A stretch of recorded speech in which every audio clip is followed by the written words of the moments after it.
Chapter 339. Back to the Qjao family. She had younger siblings, so she needed to take care of them and had helped with housework as well. Ms. Su had a younger brother and a younger sister, but the family was doing okay. Her parents favored the son but not in an extreme way. Ms. Su was not incapable either. Ms. Zu's sister married someone better, so she kept showing off whenever they ran into each other at their mother's home. But this time, Ms. Su was no longer demeaned. She was so happy to see how jealous her younger sister was of her. But she was not that stupid as to reveal everything to her family and her sister. Still, she was very happy inwardly. Her sister would be so jealous of her if she really learned how much money she had saved and how well she was living. The following day, Qiao Xian and Shao Yunduan went into the town and gave presents to Officer Qjao. Lu Yan followed along. Qiao Xian could have forced her to stay and find an excuse to counter Qiao Wei. But Qiao Xian knew her sister well. The more you tried to conceal some secret from her, the more she would pick on you. So, she brought Lu Yan with her and let her ask whatever she wanted to know. In this way, Qiao Wei would drop the intention of asking more. Remember what I told you to do? Qiao Xian threw a very calm look at Lu Yan. Lu Yan was startled and nodded nervously. I do. Don't worry, second miss, I remember everything. Lu Yan had already lost the intention of causing trouble since she had been through so much and was threatened by Qiao Xian. Also, she had become more down-to-earth than before. Second miss and the whole family treated her relatively well. Although she was stuck with all kinds of housework, they did not hit her. More importantly, the second miss was not less powerful than the elder Mississippi. If she became really angry, she could definitely ruin her. Qiao Xian added. Good. You should never reveal the secret when we are at the Qiao family. You don't have to respect me and my husband there. Act casually, purse your lips and roll your eyes whenever you want it, understand? You can just tell Qiao Wei whatever she wants to hear, and you can even mock us. Shao Yunduan almost burst into laughter. But Lu Yan could not laugh at all. She nodded constantly. Yes, she was actually feeling quite nervous inside her heart. She had never expected that there would be a day when she was going to lie to Elder Mississippi. The couple went to buy presents in the town. They bought some boxes of pastries, 2 jars of wine, and 2 chickens. That fit the status of the Shao family, and it looked as if the Shao family had spent a lot of money sucking up to the Qjao family. Otherwise, how could a poor rural family afford to buy so many presents? Shao Yunduan looked at Qiao Xian and wanted to hold her hand, but stopped himself after all. We only stay for a while and will leave soon. Don't be angry no matter what they say. Qiao Xian smiled. I won't, and you should not either. Shao Yunduan nodded and they smiled at each other. They knocked at the gate of the mansion and the guards let them in. Seeing Shao Yunduan and Qiao Xian holding the things in their hands whilst the maid Lu Yan was empty-handed, the guards at the gate could not help but look disdainful. Second miss was such a failure.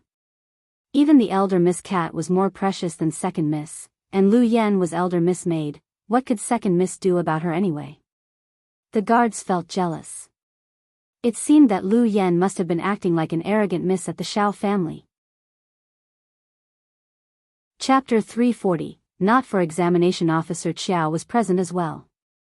Qiao Xian and Shao Yunduan walked in and greeted them politely.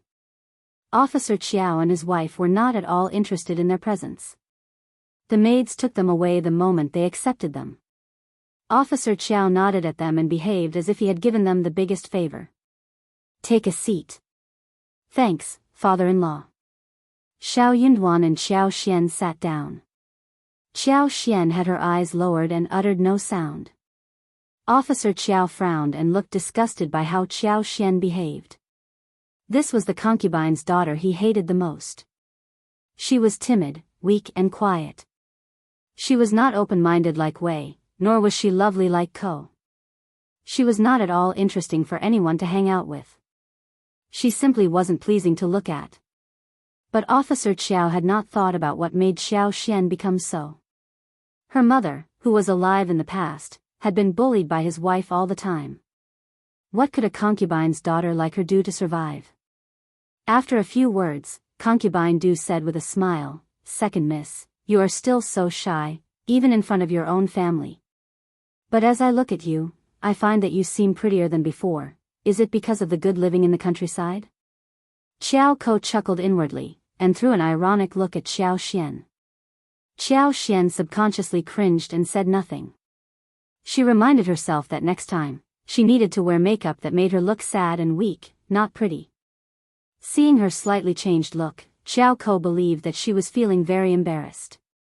Thus she became even happier and proudly raised her eyebrows. Officer Qjao said nothing as he glanced at Xiao Xian. He turned to Xiao Yunduan. "You are a cultivated talent, right?" Xiao Yunduan replied to this fact politely. "Yes, father-in-law." Officer Qjao nodded and asked again. "Do you plan to participate in the examination next year?" For one moment, everyone turned to look at Xiao Yunduan. Apart from Xiao Xian, no one, including Officer Qjao, intended to let Xiao Yunduan take part in the examination or expected him to pass it. Xiao Yunduan forced out the answer. "Yes." Officer Qjao snorted and said nothing more. He had lost interest already.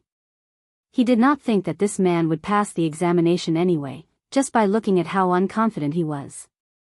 Madame Qiao and Concubine Du were both quite delighted seeing this. Madame Qiao smiled. "If you are not that sure, you don't have to take the examination next year. It is such a waste of money for your poor family, right? You are still young, you can spend one more decade preparing and then trying it, isn't that better?" "You are right," Concubine Du added. "You need to know that you are not only the son of the Shao family, but the old master's son-in-law.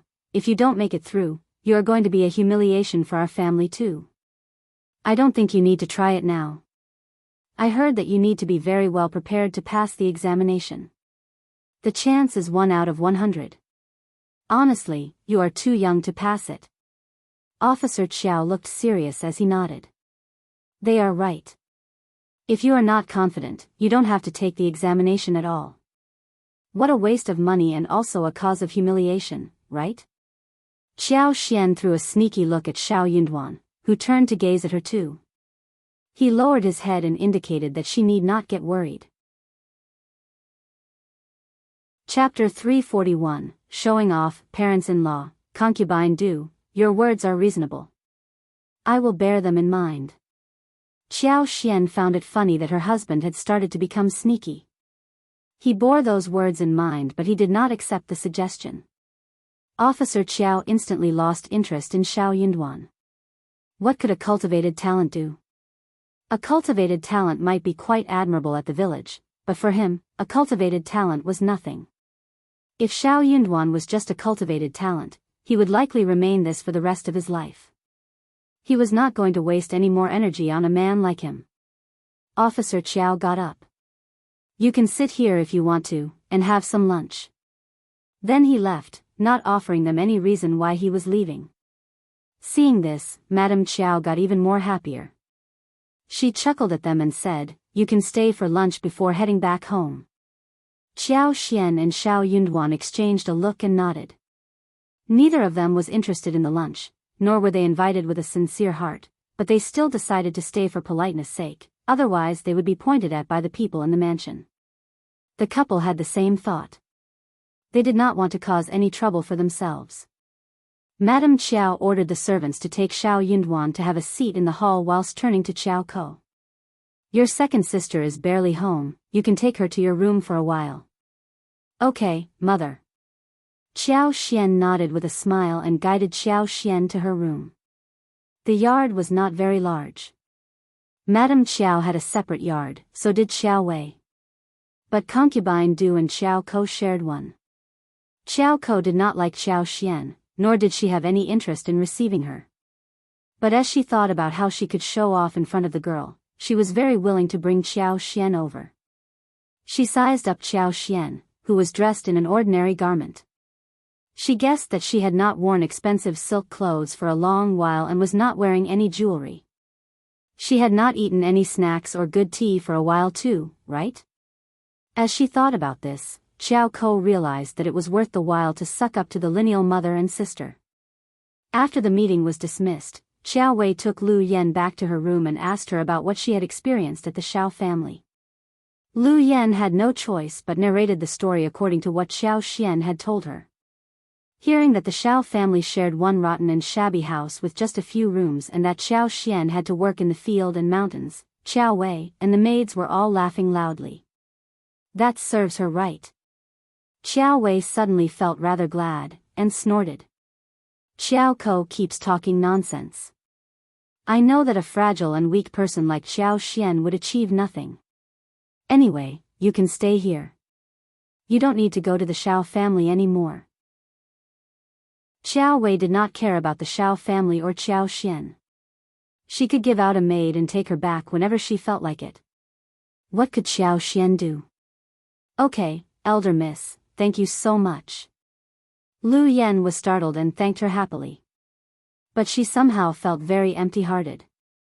She had been looking forward to seeing this day happen the moment she arrived at the Shao family, but when the day finally came, she was not very happy but started to miss her time there.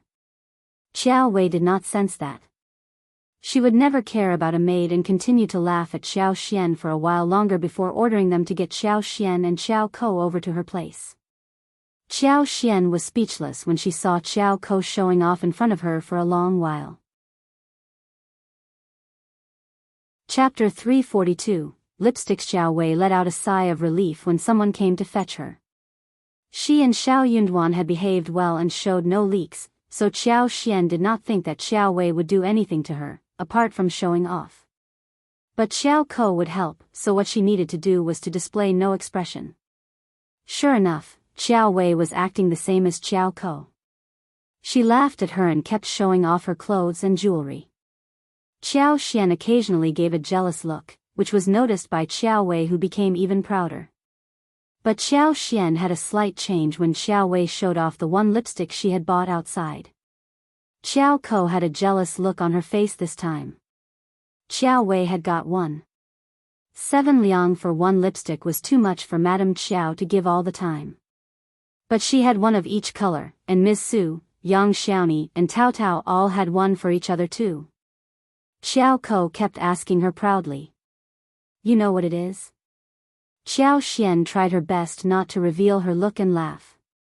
She cooperated. What is it? I knew you would not know about it. Xiao Ko looked even prouder. She was jealous of Xiao Wei having bought lipstick, but Madame Xiao and her father refused to buy her one. But seeing Xiao Xian not knowing what that was, she felt happy. This is called lipstick, same as lip brush, but more handy and high level. Xiao Ko said with a proud tone, it can only be bought in the province. It is sold at the Yuezheng family store, limited in quantity, very popular but not easily bought. She turned to Xiao Wei and said with a flattering look on her, you are lucky, sister, to have got one. Only someone like you can have a thing like this. Xiao Xian was quiet. Xiao Ko really knew how to suck up to her sister. But Xiao Wei was very glad. She snorted and said proudly, that is true. I heard that there are many different colors, and I want to buy one of each color. Xiao Ko added with a smile. Many people will get so jealous of you. I am sure mother will buy you as many as you want. So sad that someone can't even understand what it is. Xiao Xian. She glanced at Xiao Ko quickly with compassion. If they knew that the lipsticks were produced by her, they would get so jealous as to eat her up. Good that she had predicted this. She had kept it as a secret and was going to keep the secret for a long while. When they were done showing off, it was time to eat lunch. Madame Xiao had no interest in receiving them, and asked Concubine Du to receive them. Concubine Du did not like Xiao Xian either, and left after telling the kitchen and the servants what they should serve. Therefore, only Xiao Xian and Xiao Yunduan were at the table. The original host would have been annoyed and felt sad and bullied. But Xiao Xian did not care. She even consoled Xiao Yunduan, who consoled her back, though he felt that she was treated so unfairly. He was really concerned about her. Chapter 343. For festival the couple had fun during lunch. After all, it was lunch provided by the parents and they should eat it well. After lunch, the couple waved goodbye and left. Officer Qjao was nowhere to be seen, and he would not bother seeing them off, nor would anyone else. The couple loved the way it was handled, and left the Qjao family smoothly. As for Liulang, they had not seen her since they walked into the mansion, and Xiao Xian seemed to have forgotten about her existence. Shao Yunduan took hold of Xiao Xian's hands gently as he said in a mild yet irritated voice, "I will definitely hit the high level of the examination and they would never be able to bully you ever after that." Xiao Xian smiled. "They are just strangers in my eyes and their well-being has nothing to do with me. I believe that you will make it, but don't get too stressed about it. Stay calm, just calm. You could never hit the goal if you were too hasty or stressed." Shao Yunduan smiled and felt relaxed. "Don't worry, I know what to do." He paused before adding, "Let's go home." Xiao Xian smiled and looked at him with a pair of sparkling eyes. "Okay, let's go home." Soon it was mid-autumn day and they made mooncakes as well as many delicious dishes. They killed the duck to make crispy duck, bought the lamb chops to make pan-fried lamb chops, as well as crispy roasted pork with the braised hoof and the golden brown and crispy skin.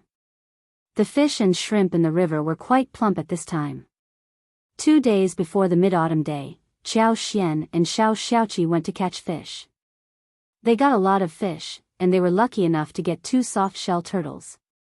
On the mid-autumn day, dishes such as braised eel segments, prawns in tomato sauce, boiled fish fillets, and crispy small river fish were served on the table. The whole family celebrated the day together. What Xiao Xian and Shao Yunduan had not expected was that Yuezheng Shao also had some presents delivered to them. The gifts included exquisitely made mooncakes at the store in the province, 6 jars of fine liquor as well as several other snacks and pastries, fresh fruits, lotus roots and water chestnuts. Xiao Xian and Shao Yunduan accepted them happily, especially lotus roots and water chestnuts, which Xiao Xian was very satisfied with. Lotus roots were delicious while making cold dishes, stewed soup, or even when they were fried. Water chestnuts could also be fried, but it was more delicious when they were steamed. The fruits at Xiao Xian's yard had ripened too. Jujubes, pears, grapes, pomegranates were the common ones, and she expected that Yuezheng Shao would not be too interested in them, so she picked 4 large bergamots. The bergamot, which grew up under the care of her superpower, were particularly stylish and beautiful. They were huge, with long and straight claws, beautiful at the first glance. The golden color simply had no flaws. The scent given out was very nice too. It held a special significance in Buddhism, prepared by madams and ladies of rich families. It was not easy to buy things like these. In addition to the bergamot, the figs were also ripe, and the branches were covered with dense fruit. Xiao Xian picked 2 full baskets and gave them to Chu Shan. There were fresh mushrooms and wooden ears as well. All of them were produced at her home, not very easy to buy. After the mid-autumn day, the days became colder. The rice was growing well and could be harvested within a month's time. They got more than 10 kilograms of honey wax from the honey in the floral field, which was enough for the lipsticks to be processed. Chapter 344. Harvest the honey would be kept for themselves to eat, or saved as presents after selling more than 50 kilograms to Mingren Tang. The other medical herbs were growing well, but they could only be harvested every 3rd year. With Xiao Xian's superpower, they could be harvested every 2nd year. But she did not want to overdo it, otherwise it would be too unreasonable. The gastrodia dug from the mountains had already grown. After speaking with Manager Qin, Xiao Xian asked Ms. Su to harvest more than 1 mu of it. The gastrodia grew very well, and they had harvested more than 500 kilograms from 1 mu. It was of great quality too. They obtained more than 2,300 liang at one go. Manager Qin got so happy and expressed that they should sell as many of these plants as possible in the future. Xiao Xian gave Ms. Fang 200 liang and 150 liang to everyone except for eldest uncle. Qi and Tao Tao got the biggest portion whilst Shao Dalong and Shao Sanlang as well as their wives received an equal amount. Everyone was very happy, and Ms. Su could not help but start to count the money she had saved in the room. Yang Xiaoni and Shao Sanlang got so excited that they talked about going into the town and buying some food to eat. But before they were done with discussion, Miss Fong took away half of the savings and saved it up. Xiao Xian counted her savings and found that she had 6,300 liang in total. Good. Xiao Xian smiled. It had indeed been a great year.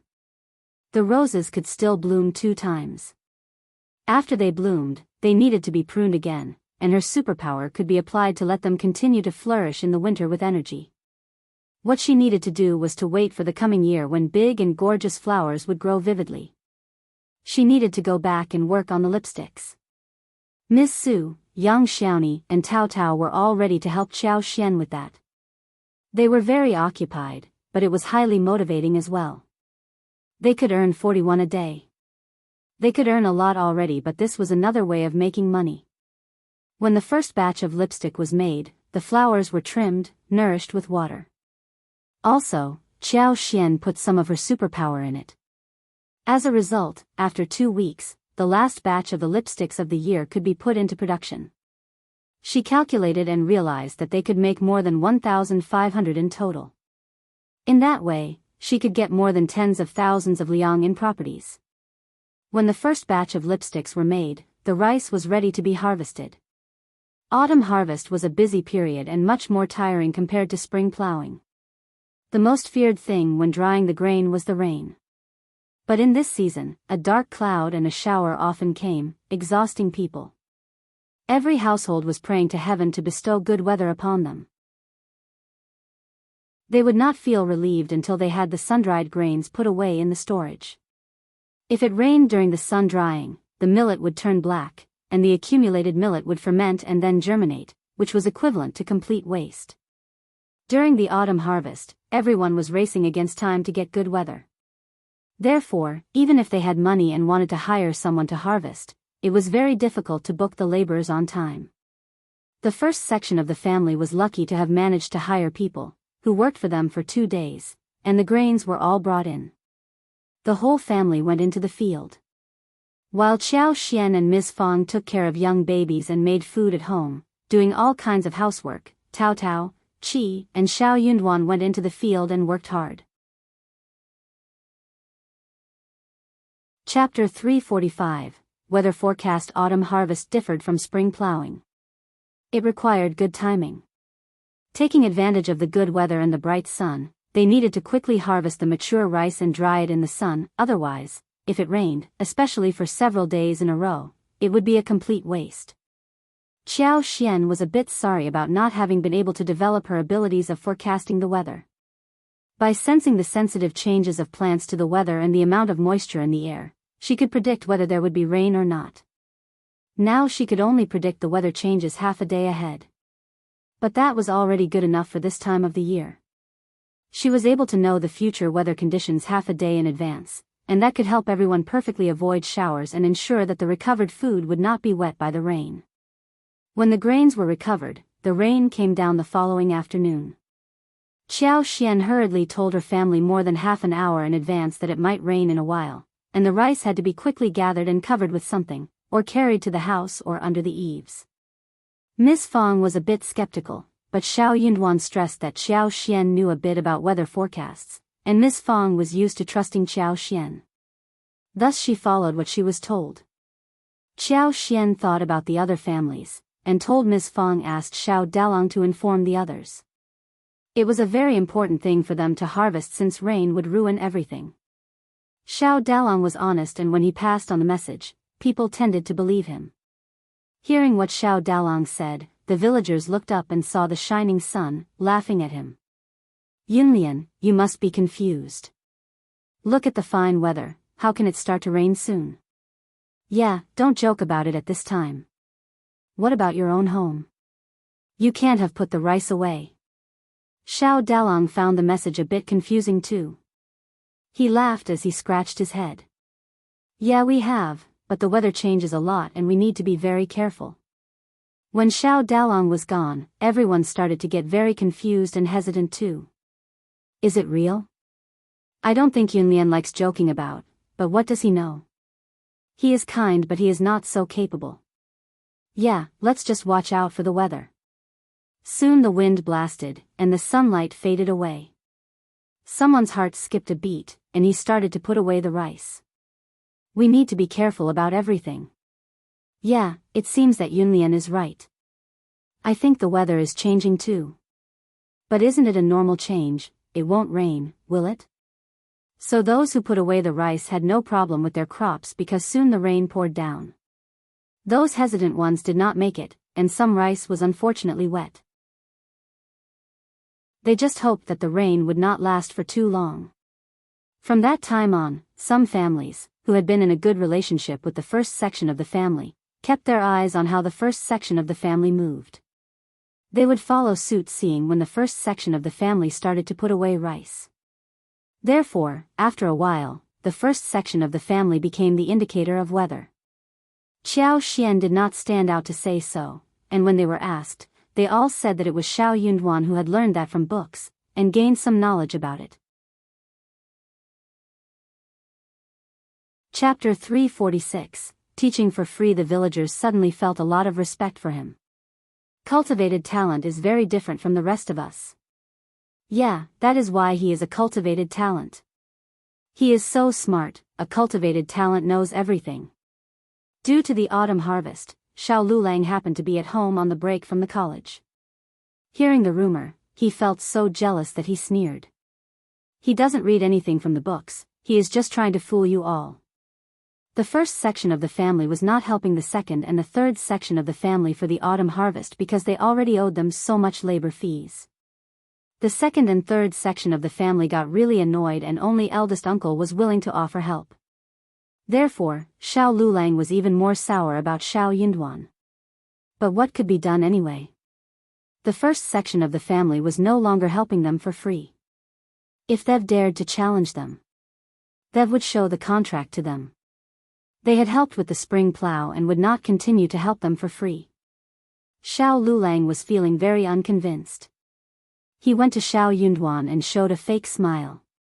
I wonder what books you have read, cousin. Can you loan the books to me? Qiao Xian was mumbling about this annoying man inside her heart when Shao Yunduan said calmly, I am afraid not. Why? You are so stingy. Shao Yunduan replied. I came across the book when I was in the province but I did not buy it. Shao Liulang. He did not trust his cousin's words. But he had no evidence to prove that Shao Yunduan was lying to him. Shao Liulang continued in a forceful voice. Oh, but how do you forecast the weather? What is the basis for it? Can I learn that too? Before Shao Yunduan said anything, Miss Fong got quite displeased. Liulang, you are behaving over the top. Why must he teach you for free? Qiao Xian added. Yeah, he has mastered the skill and he is not going to teach anyone for free. You can pay him to teach you. Shao Yunduan glanced at him and said nothing more.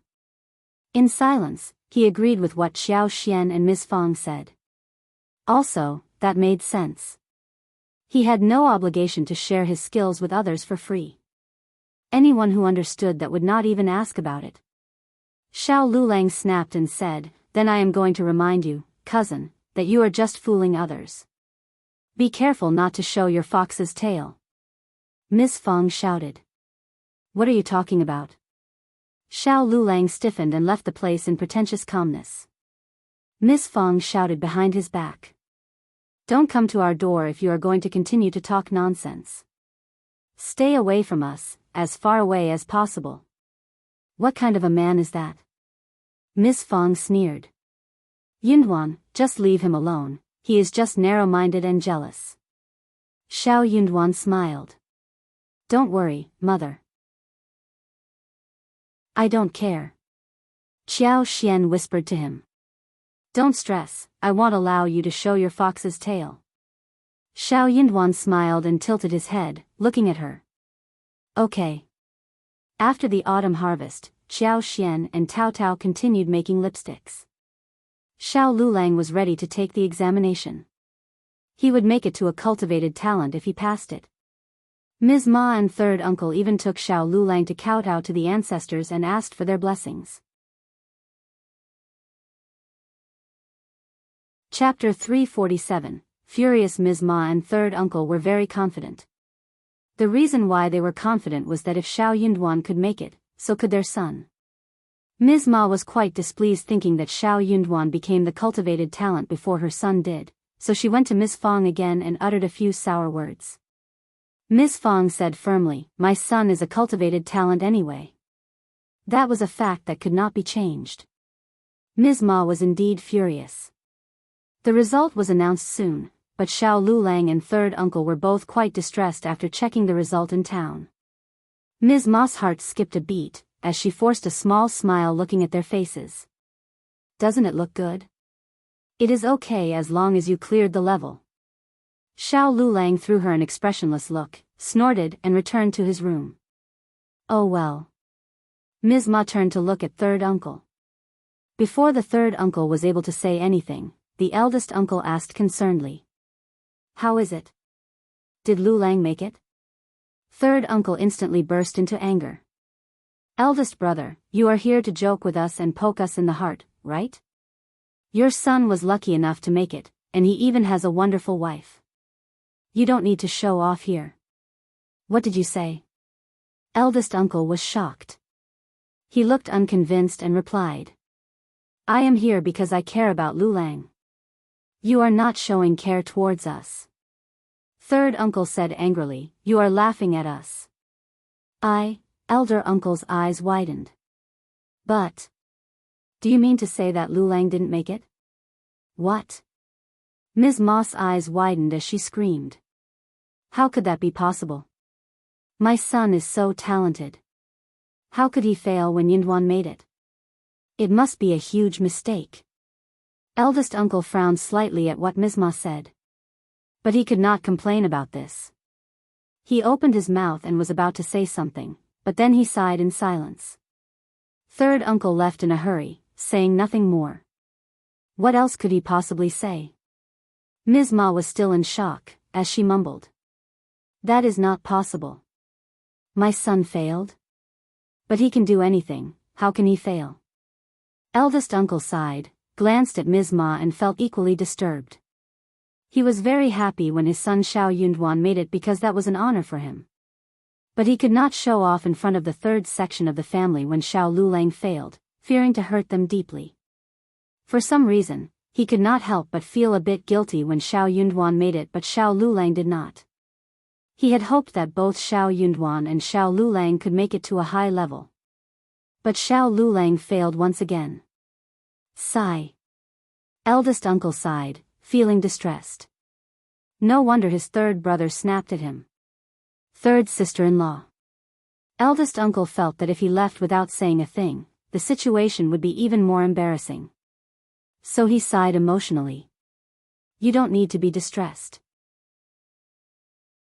Liulang is still young and he can try again next time. Don't worry, he will definitely make it." Ms. Ma glared at eldest uncle. "What if he fails again?" Eldest uncle was startled. "What?" Ms. Ma sneered. "Eldest brother, don't laugh at us. I know that you are happy that your son made it, but you can't possibly stab me in my heart, right?" Chapter 348, Messing Hurt and Saddened? Of course, she was saddened. Liulang was young. But Yunduan was not much older than him. He was just laughing at Liulang. Next time, but the future could never be predicted. She had decided that he was just laughing at them. The more Ms. Ma thought about this, the angrier she became. She sneered with a sunk face. "Eldest brother, your family is different from the past now. Your door's threshold is high now, too high for us to cross. You can go home now. You don't have to visit us anymore, if you don't have anything else to say." Eldest uncle felt his chest hurt. "Third sister-in-law, I am Liulang's uncle and I really hope that he can do well." Ms. Ma sneered and said ironically, "These words are too much for us. We don't need your hope. Those were fine words, but the first section of the family never did them any good during the past half a year. Eldest brother just wanted to have a good reputation for himself without making any contributions. She was not going to allow that to happen. Eldest uncle was shocked. He felt his heart breaking. He moved his lips and said nothing more. He finally left with a sigh. The moment eldest uncle left, Ms. Niu came and smiled. Hey, did your son make it? Ms. Ma threw her a fierce look. Oh God. Ms. Niu clapped, feeling sorry. That is a pity. That was not what she actually felt in her heart. She was actually cheering happily. This was excellent. Otherwise only her family would lack a cultivated talent, and it would be bad. Seeing Ms. Ma's long face, Ms. Niu came up with an idea and smiled. Don't be sad about it, your son studies hard and he should have made it. It must have been sheer luck due to which it didn't happen. Ms. Ma glared at Ms. Niu, looking distressed. She hated to hear those words. Before she said anything, Ms. Niu winked and said, Hey, Ms. Qiao's father is county magistrate. Maybe you can ask her for help. Perhaps she can speak with her father and help your son a little. Maybe your son passed the examination, but they made a mistake while evaluating his paper. Ms. Ma's eyes brightened. Her heart started to throb. Yeah, my son must have passed, but they made a mistake while going through the paper. It must have been like that. Ms. Ma grabbed third uncle's arm and said, Hey, hey. Ms. Niu pursed her lips. She felt quite glad that Ms. Ma was convinced. The first section of the family was so annoying and she should cause them some trouble. But she needed to follow along. If Miss Qiao did ask her father to help the third section of the family, then she needed to stop her. Soon, Ms. Ma and third uncle came out and Ms. Niu tagged along. Let's go to the first section of the family. Let's go. Hearing that Shao Liulang and third uncle had gone home after receiving the result, Miss Fong said after a moment, Yo, Liulang fails again. Xiao Xian laughed. How do you know, Mom? Of course. Miss Fong said naturally, they would have come to us a long time ago showing off and spreading the news across the whole village. Startled, Xiao Xian thought about it and nodded with a chuckle. You are totally right, Mom. Chapter 349, Wasted Money. Ms. Fong sighed emotionally. Why didn't he make it? I thought he would. He has been devoted to studies for so long and has spent so much money. What more can he do after he has failed so many times? Miss Fong did not like them, but she never wished anything bad for them. On the contrary, she wished that they could live a happy life so that her family could be left alone. Xiao Xian smiled. Mom, my husband is the only cultivated talent in the whole village, so I am sure that it is never easy to become one. If that was an easy task, the title would not be so valuable anymore. As for what Shao Liulang would do if he kept failing, Xiao Xian did not dwell on it. It had nothing to do with her. Miss Fong smiled as she heard her daughter-in-law. True. But soon she felt concerned. But so much money was spent on him. It is very costly to cultivate a student. They were just talking when Ms. Niu, Ms. Ma, and third uncle rushed into the house. Eldest sister-in-law. Ms. Ma looked as if she had seen a savior and the light at the end of a tunnel. She rushed towards Ms. Fong and took hold of her hand tightly. Eldest sister-in-law, you have to help us right now. I will do anything for you if you help us. Oh, Ms. Fong was quite shocked and pulled her hand out. Third sister-in-law, what is going on? Eldest sister-in-law. Third uncle sighed as they walked in and took a seat. My son has been working very hard on his studies, right? You have witnessed, yes, our son has always been devoted to his studies and the teachers at the college speak well of him. As they were talking, eldest uncle, Shao Yunduan and Xiao Xian as well as the other members of the first section of the family gathered together as well. Everyone was very curious as to what was going on. After all, Ms. Niu and Ms. Ma never liked Ms. Fong. So, what made Ms. Ma promise to do anything for them? Something big must be going on. Third uncle said, but Liulang failed at the examination. How could that be possible? Ms. Ma nodded constantly. Yes, even your son made it, and our son should have made it too. I mean, our son is smart, devoted, and he couldn't have failed like this. Ms. Fang felt quite uncomfortable hearing that she was speaking ill of her son. She sneered inwardly, knowing that the couple must be up to no good. Doing anything for her? That was impossible. They would never change what their character was from within. You are here to tell me this? Well, I don't know anything about it. What is the point of telling me about it? Eldest uncle added.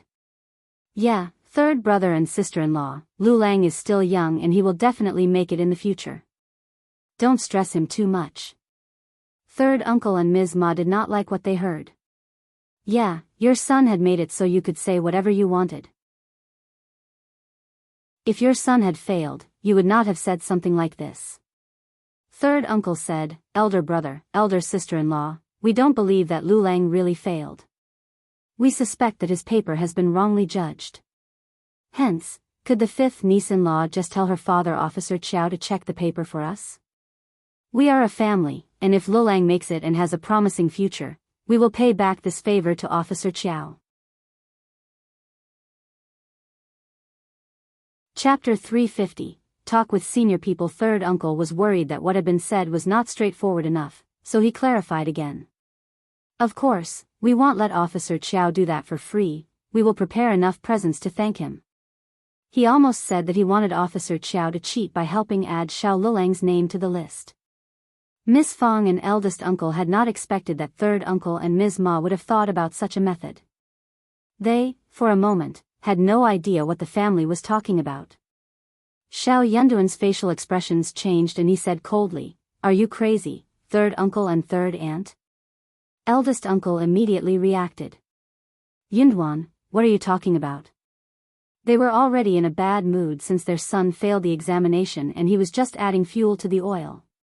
Shao Yunduan said coldly, Dad, have you understood what they mean? They are trying to make Officer Qjao cheat by adding Liulang's name on the list. That is crazy.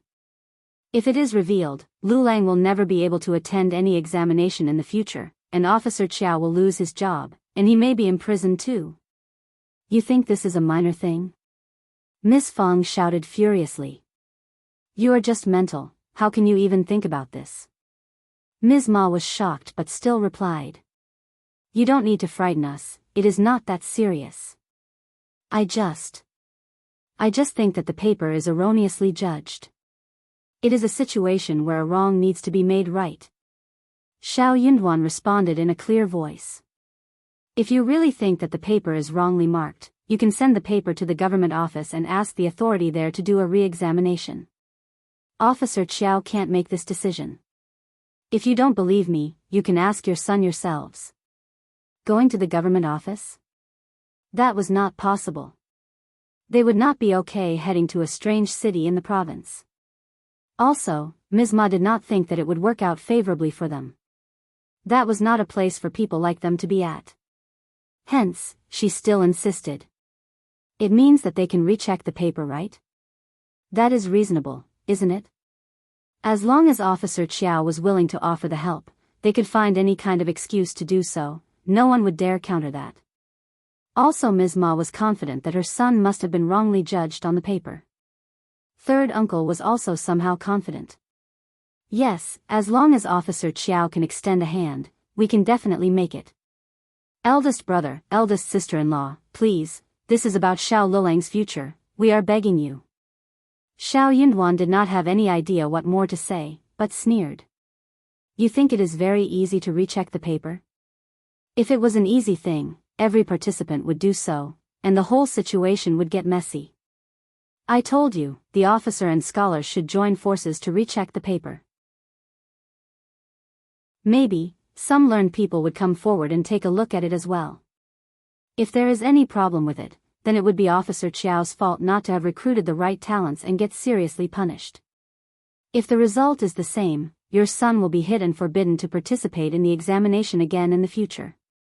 Who told you that Officer Qjao has the right to make that call? If you don't believe me, you can go to the office and ask about it. Xiao Xian smiled. He is right.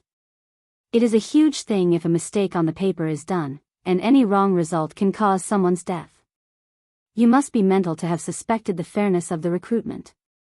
Ms. Ma was not convinced. You are just frightening us. Then you can go and visit the province yourself. Xiao Xian sneered. You have nothing to lose, right? Chapter 351, Not waking up. You can't just go to the county, you have to go to the province. Oh, if you don't believe me, you can go to the county office first and see if you return after some punishment. Eldest uncle frowned at Xiao Xian. He was very displeased by what Xiao Xian said. She sounded quite impolite. He moved his lips but said nothing eventually. Miss Fong was really furious by this point. She got up and started to drive them away. Just leave us alone, one more word and you will get out of the family. If you want to get yourself killed, do so. Don't drag us down. Shao Yinduan said, what about first asking your son what he wants? Xiao Xian could not help but add. You keep saying that your son is smart and devoted, good at studies, but did the teacher tell you all of these things personally? How could they be so confident that Shao Liulang failed because his paper had been wrongly judged? Third uncle was startled and almost jumped after what he heard. What do you mean? I mean what I said. Xiao Xian pursed her lips, I won't believe what I don't see or hear myself. Shao Yinduan almost burst into laughter but tugged at Xiao Xian. Alright, let's just drop it. He knew pretty well whether the teacher spoke highly of Shao Liulang, and whether Shao Liulang was smart and devoted, as he claimed. But he was not going to tell the truth to the public since his cousin wanted to brag about his non-existent skills. After all, he would not be able to offer any evidence to the family. They might even call him jealous. But Xiao Xian was so straightforward that she said it out loud. Third uncle snapped. Don't you dare slander our son just because you are jealous of him. Xiao Xian rolled her eyes and countered. My husband is already a cultivated talent and he is going to the next level next year. What am I jealous of? Jealous of you who will never make it to a cultivated talent? You. Elder uncle's heart almost skipped a beat. Just drop it, Miss Qjao. His brother and sister-in-law were already having a bad time and Miss Qjao kept poking their wounds. They were going to end up having a fight. Xiao Xian was not afraid of eldest uncle. Instead, she said, Dad, I am just reminding third uncle and third aunt out of kindness. They can believe me if they want to. I didn't want to tell them this much nor did I have the intention of arguing with them because there is no point in arguing about this. I am not that bored, after all, to go to Minghua College and ask about this. Eldest uncle. Miss Qiao's words could always annoy him. Miss Fong laughed and nodded and said, Miss Qiao is totally right. She was not mocking them, but the third section of the family had been way over the top in their conduct and she just could not help it. Ms. Ma snapped. Why ask the teachers at college? Yinduan is here. Yinduan, just tell us if the teachers speak highly of your cousin and call him devoted and learned or not. Shao Yinduan. He really did not want to tell lies. I only focus on my own studies. I am not sure if the teachers have spoken highly of my cousin. If you want to know about it, just ask him yourself. Chapter 352, Shao Liulang's uncertainty. What do you mean? Third uncle asked him with force. He panicked for some reason. He subconsciously felt that what Xiao Xian said was right, but he just could not accept it. Feeling confused, third uncle glared at Xiao Xian and Shao Yinduan, sneering. You can just put it straightforwardly that you don't want to help us. Why do you still accuse my son? You are just jealous, and you just don't want him to become good. Just wait and see. Proverb says that rain takes turns in pouring down. You can be as proud as you want, but my son will become far more excellent than you. Ms. Ma snorted. True. Let's see whose turn it is to beg in the future. Miss Fong felt so annoyed when hearing their impolite words to her son. She snapped.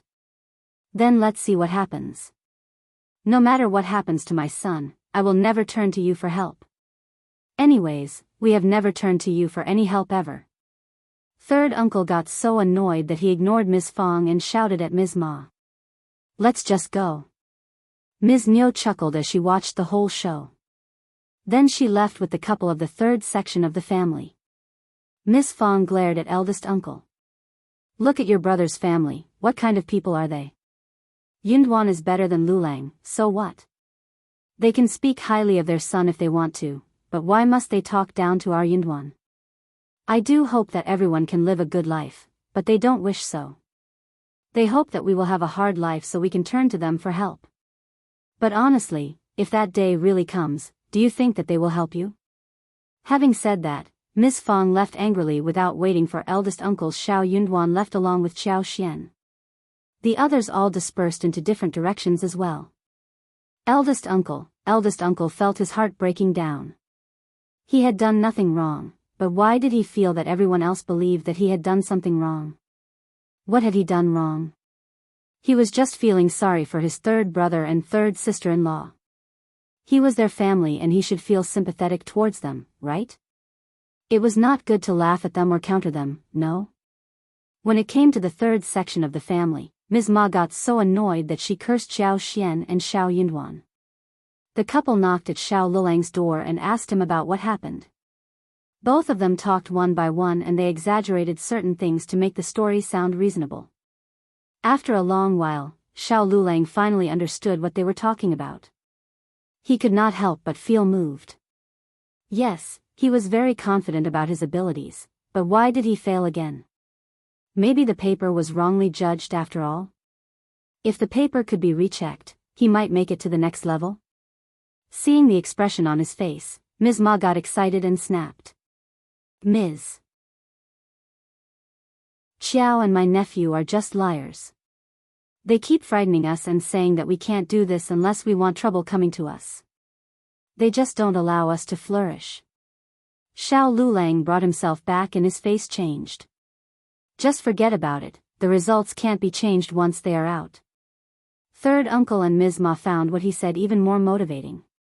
They could not forget about it but got increasingly driven. Forced, Shao Liulang had to spill the truth. Shao Yunduan and Xiao Xian were totally right. Just forget about it, it isn't a good deal. Officers are not that easy to speak to. What if they pick on us?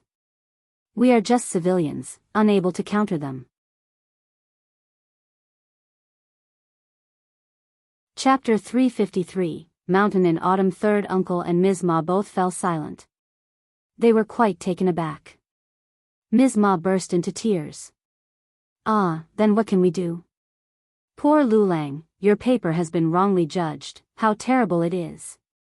Shao Liulang also looked as if that was true. Third uncle hesitated for a moment and asked discreetly, rubbing his hands. Liulang, just tell me the truth, how are you doing in college? What knowledge have you obtained? Do teachers speak highly of you often? Shao Liulang felt quite confused, wondering what his father was talking about that he asked these questions all of a sudden. Ms. Ma could not hold a secret but said angrily, Shao Yunduan and Ms. Qjao say that you are just bragging about being spoken highly of by the teachers. The teachers couldn't have ignored you but turned to him instead, right? Shao Lilang's face changed as he said coldly, just ignore what they told you. They just wish that we are worse than them. What good things can come out of their mouths? That is true. All right, I need a break, just leave me alone. But. Just leave me alone. Shao Liulang pushed his parents out of the room, and shut the door. He let out a breath, feeling his cheeks heat up. He managed to lie to his parents, but felt quite uncertain inwardly. Why was Shao Yunduan saying this about him? He was plain lucky to have reached where he was, and he was not in a position to accuse him of anything. Shao Liulang clenched his teeth angrily. After grains went into the granary, and the last batch of lipsticks of the year were ready, the weather became much cooler. The leaves on the mountain were also gradually changing color and falling. The color-changing trees were mixed in the evergreen green mountains and forests, which was very beautiful. Xiao Xian did a count. They had 1,536 lipsticks in total with 4 different colors by now. She decided to produce 1 batch of lip balms. It was much easier to make lip balms, but the remaining beeswax was only enough for around 1,000 pieces, according to her experience. They could not get any more beeswax in autumn because soon winter was coming and the bees were all busy preparing for the winter. They had to wait for the spring next year to make more lipsticks. For Qiao Xian and those who were good at it, lip balms were much easier to make compared to lipsticks, more handy. The 4 of them made 150 pieces within 1 day. After 3 days, they slowed down the pace. Many things started to ripen in the mountains when autumn came, and Xiao Xian was eager to pay a visit there. The grapes in her garden were also ripe. According to Shao Xiaoqi and Tao Tao, they were bigger than the original wild grapes growing on the mountain, and they were also sweeter and far more delicious. In fact, the wild grapes in the mountains were relatively small, but the ones in her garden were all big bunches. Qiao Xian was glad that her superpower helped her with all such things. Everyone didn't think it was too strange. They just assumed that the grapes grew well because they often took good care of them and fertilized them, so that they could grow better than the wild ones. In addition to the wild grapes, the dates, pomegranates, and lemons in the garden were also ripe. The persimmons were still a little bit sour, but they would soon ripen. This season was the time when the wild grapes were present the most in the mountains. Qiao Xian wanted to get some more. She was going to wash them, drain them, and mash them into large porcelain jars, to let them ferment naturally to make some wine. It was a pity that the mountain grapes were not big enough, but the core was not small, otherwise they could have tried to convert them into raisins. There were many mushrooms, which also grew in autumn. Those were picked to be dried, and they should be delicious when eaten.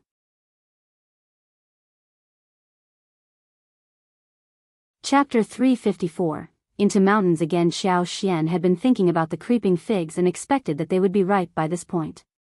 Each fruit was slightly larger than an egg.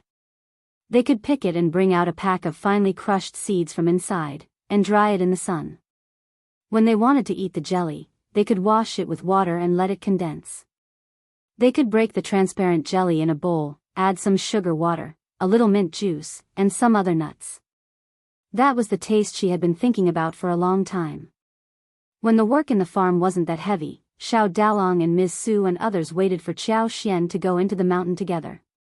Shao Yunduan also wanted to take a break from his studies, so he offered to tag along. Qiao Xian got quite motivated being in the environment where she was surrounded by plants. Since it was autumn when the liveliness wasn't that strong, she was slightly slower in using her superpower. Qiao Xian decided to find some wild grapes in the first 2 days as well as other things. But birds in the woods love to eat wild grapes, so they needed to hurry up before the birds pecked the plants.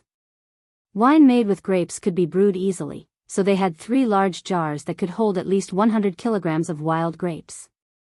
Therefore, they only needed to get around 100 kilograms of wild grapes. They were going to remove the veins, and the rotten and bad fruits.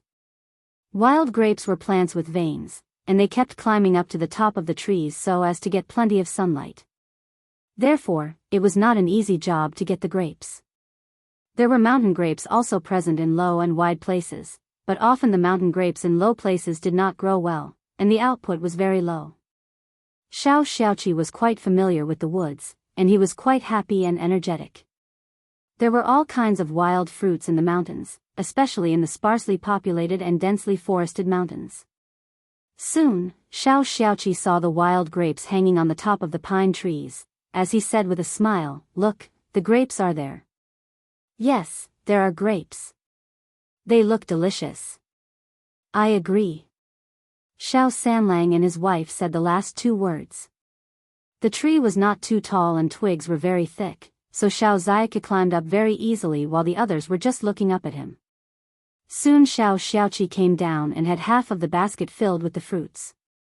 The fresh fruits were so beautiful and they all started to try some. They were lucky, as there were no birds visiting this grape tree, and the clusters were quite complete. Each bunch was about the size of 3 fingers and as long as a palm, and they were tangled tightly together. Each cluster was small but quite pretty. They were sharing the fruits, sweet and sour, amidst the unique freshness of the woods. Very delicious. We can take so many of them back each year. Qiao Xian loved the taste too, a bit sour and sweet, suitable for wine making. They were eating the grapes while they walked forward. Qiao Xian used her superpower and picked the place where wild grapes were abundant. Soon, they ran into a patch of land where wild grapes were growing best. There are so many of them. Yes, so many.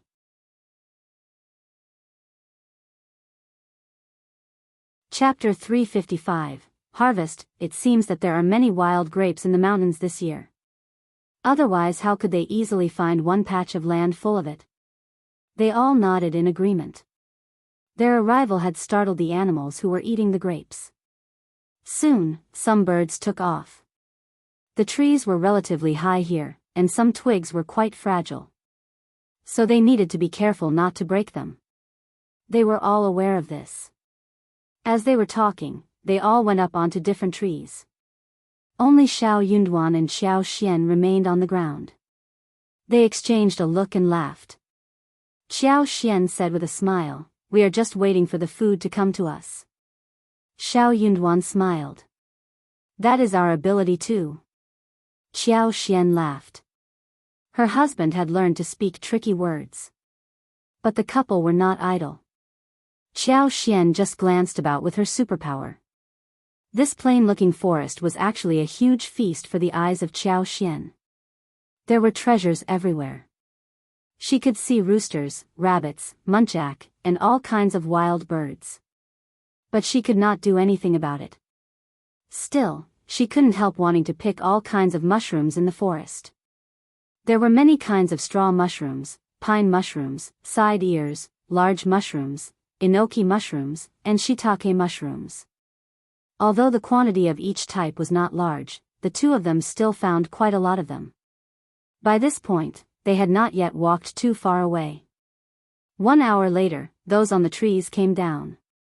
Their baskets were filled with stuff, and they poured the grapes into 2 large baskets carefully. They had harvested at least 20 kilograms of grapes. That was a big harvest for wild-growing grapes. Seeing that Xiao Xian and Shao Yunduan had got many mushrooms, they all cheered. They were going to have a lot to eat during dinner. They knew pretty well how tasty and fresh mushrooms in the mountains were. Shao Sanlang patted Qi's shoulders. "Qi, come on, you should catch at least 2 wild roosters for the mushrooms." They all laughed. The team walked forward and within an hour's time, they found grapes again. This patch wasn't as large, but they were still enough. They almost managed to fill up their baskets after this trip.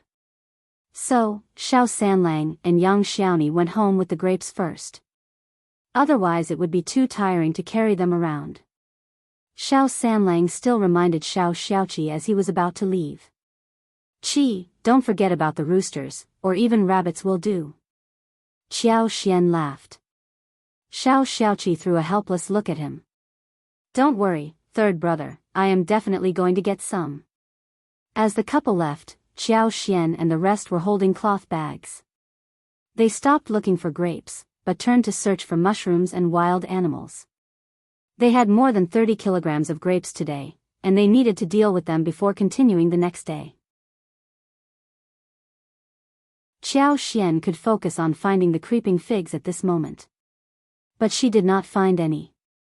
Instead she found some more mushrooms whilst Shao Xiaogi got 3 roosters and 5 small birds, before they all headed home. On the way home, they got 1 muntjac.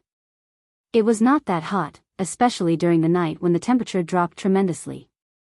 The animals could stay fresh even when they were not processed on the same day.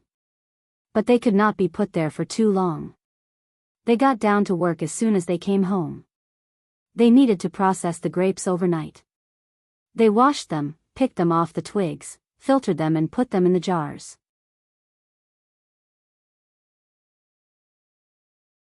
Chapter 356, Yuezheng Shao and Xie Jingrong. The 30 kilograms of mushrooms were sorted by Qiao Xian, who processed them well. Some not so good-looking ones were picked out for dinner, and others were sun-dried. Thanks to the bright sun during the daytime, they should be put away after a few days. They almost finished the sun-dried mushrooms in spring, and what they had found today would be enough for them to make soup and hot pot in winter. They decided to eat 2 roosters and 2 birds for dinner. The remaining animals would be put in Xiao Xian's yard. Roosters were never that big, and the amount was enough for the large family.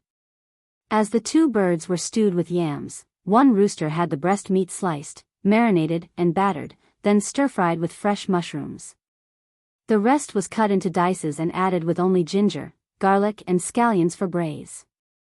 A plate of stir-fried wax gourd, a bowl of dry stir-fried beans, and a wolfberry sprout soup were served during dinner. Miss Fong would not have minded to share some animals with the second and third section of the family in the past. But due to what Ms. Ma and third uncle did a while ago, and the ridiculous request they put forward as well as the annoying look of Ms. Nyo, Ms. Fong was really disgusted with them. So Miss Fong was not going to share anything with them at all. Eldest uncle had not yet said a thing when Miss Fong snapped at him, so he fell silent. No one cared if he was happy about it or not. Anyways, they were already used to ignoring his feelings. He could not influence anyone around. After walking into the mountain for 3 days, they had found enough grapes. If they wanted to eat them in the future, they could bring them back in small quantities. But it was really not necessary because Xiao Xian's garden had them, and the fruits were particularly large, even bigger than the authentic wild ones. They even got many mushrooms, some of which were fresh and some were sun-dried. They discovered a small patch of date forest, which had 7 or 8 trees, thick in trunk with a diameter of 30 centimeters. The dates were already ripe, crispy, and sweet.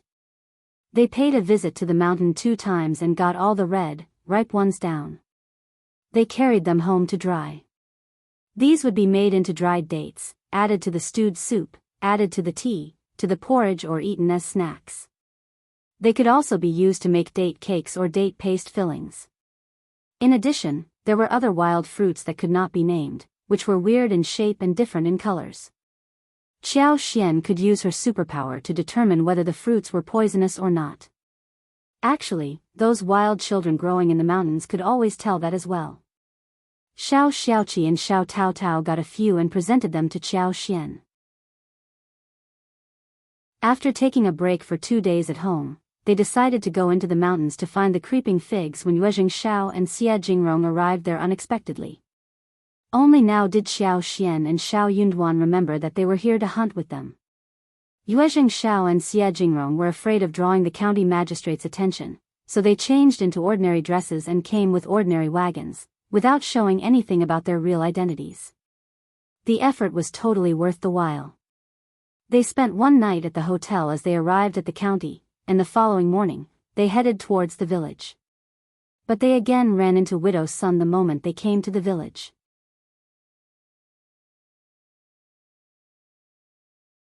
Published at 28th of August 2023 12:40 and 54 seconds p.m. Chapter 357, Chapter 357, Widow's Son again. If audio player doesn't work, press stop then play button again. Chapter 357, Widow's Son again. Chu Shan, who was sitting on the wagon, exchanged a cold look with Widow's Son, snorted and looked away.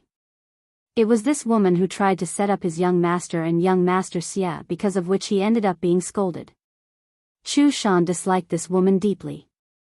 Widow's Son had not recognized Chu Shan at the beginning. She just found him a bit familiar.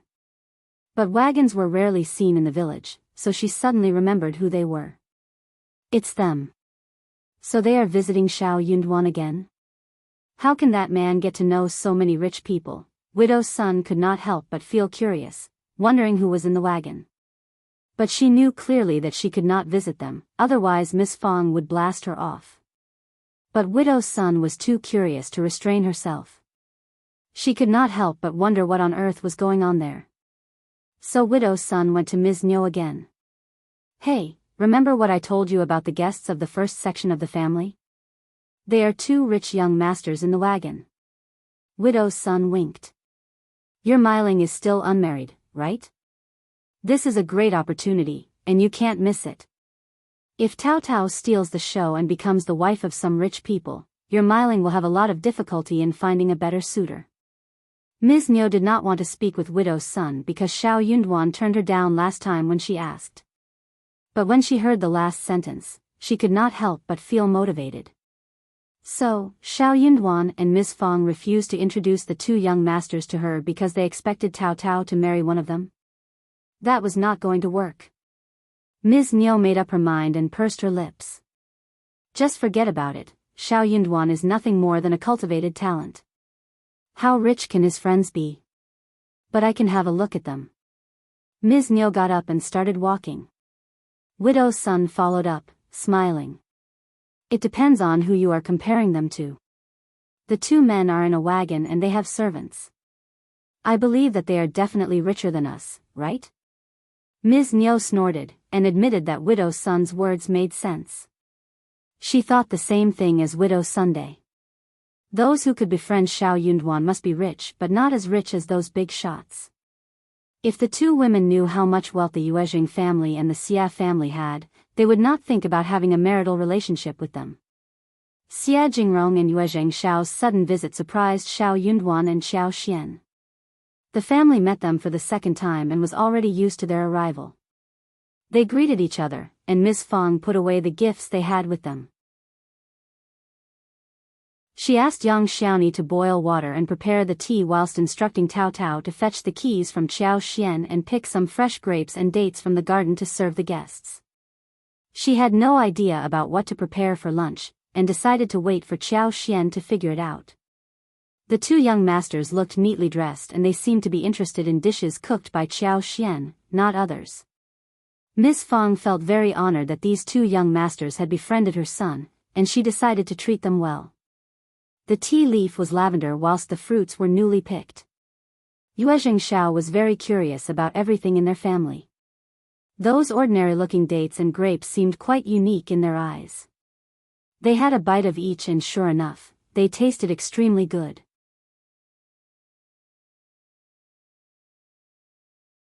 Published at 28th of August 2023 12:40 and 53 seconds p.m. Chapter 358, Chapter 358, Ms. Niu's excitement. If audio player doesn't work, press stop then play button again. Chapter 358, Ms. Niu's excitement. Yuezheng Shao said excitedly with a smile, "The bergamots that you gave us last time grew so well that I shared two with brother Xia who gave them to his grandma.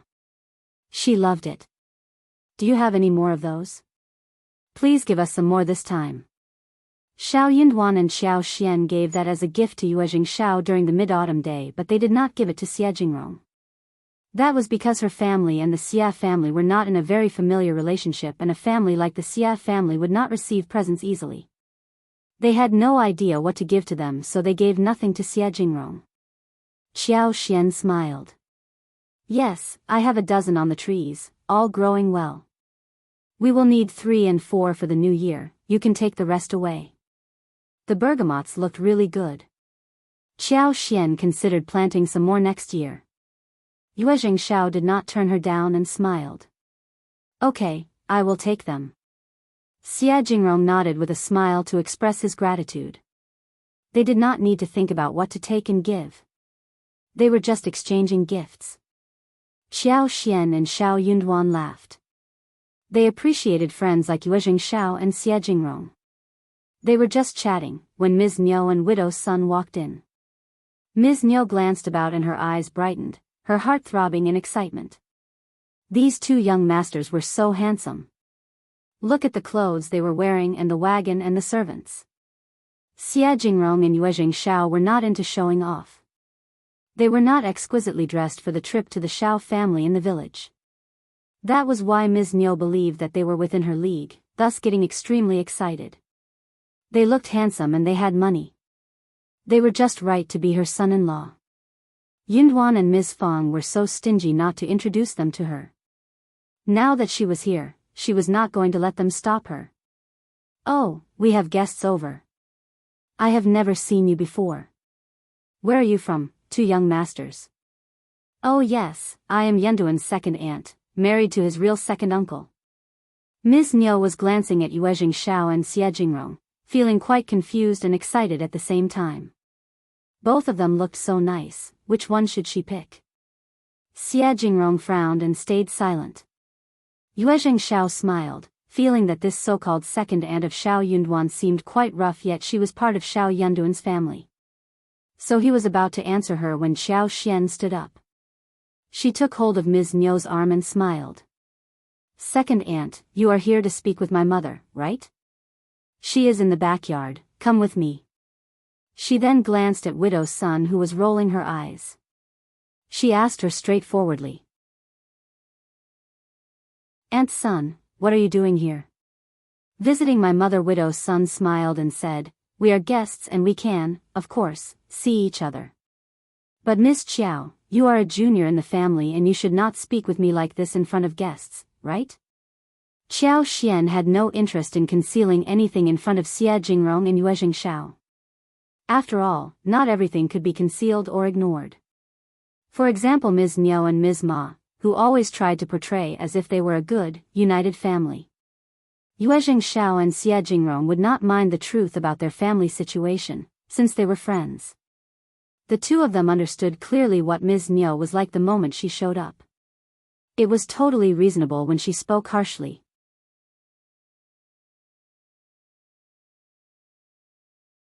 Published at 28th of August 2023, 12:40 and 52 seconds p.m. Chapter 359. Chapter 359.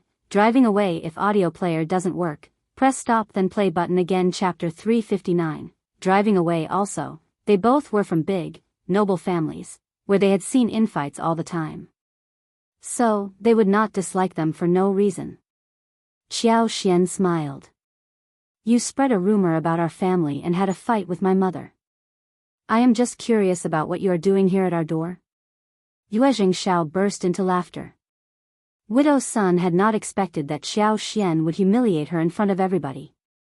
Her cheeks flushed in embarrassment and she got so angry that she could not utter a word. "Ms. Qjao, how dare you?" Ms. Niu glanced at Xiao Xian with an accusing look, then she smiled at Xie Jingrong and Yuezheng Shao. "Oh young masters, this is what my niece-in-law is like. She has no idea what she is doing. Don't get mad at her." "Oh yes, where are you from? What are your names?" Yuezheng Shao smiled. "Miss Qiao and brother Shao are both very nice people." Xie Jingrong nodded. "True."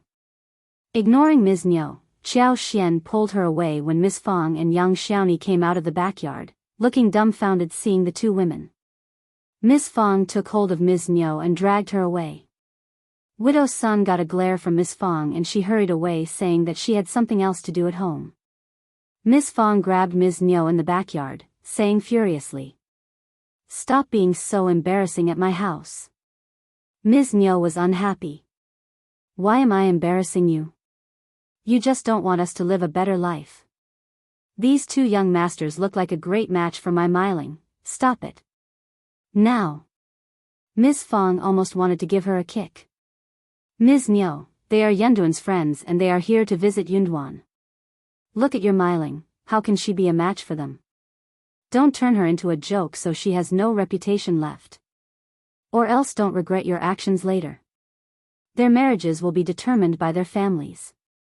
If you want to make your daughter into either of their wife, go and recommend her in front of them directly." "You," Ms. Niu sneered, hearing Ms. Fang's harsh words. "What are you talking about? I know what you are thinking." Ms. Niu lowered her voice. "You are planning to match Tao Tao to them, right?" "What?" Ms. Fang was startled, not knowing what Ms. Niu meant. When she realized what Ms. Niu was trying to say, she raised her hands and almost slapped right on her face. "No one is as greedy and imaginative as you are." Ms. Niu sneered and did not believe her. "Anyway, you are welcome to think what you like." Miss Fang said coldly. "They are my guests, and if you dare to do anything, I will not forgive you, ever." Having said that, Miss Fang drove Ms. Niu out. Ms. Niu did not dare to walk into the room and left in anger. She was not giving up. She loved those two young masters and she needed to work hard for them. She understood clearly that it was the only chance she could have. Inside the room, Shao Yunduan smiled. "Sorry for the commotion. Please forgive them for what they have done and said." Shao Yunduan did not want to tell them anything bad about Ms. Niu and the other woman. But he needed to warn them. The two women might come up with some other ideas later. Yuezheng Shao smiled. Brother Shao, don't worry. Every family has its own problems. My family affairs might be even worse than yours. Jingrong smiled. The Xia family had many internal problems too, but not that bad, since no one dared to make a scene in front of him.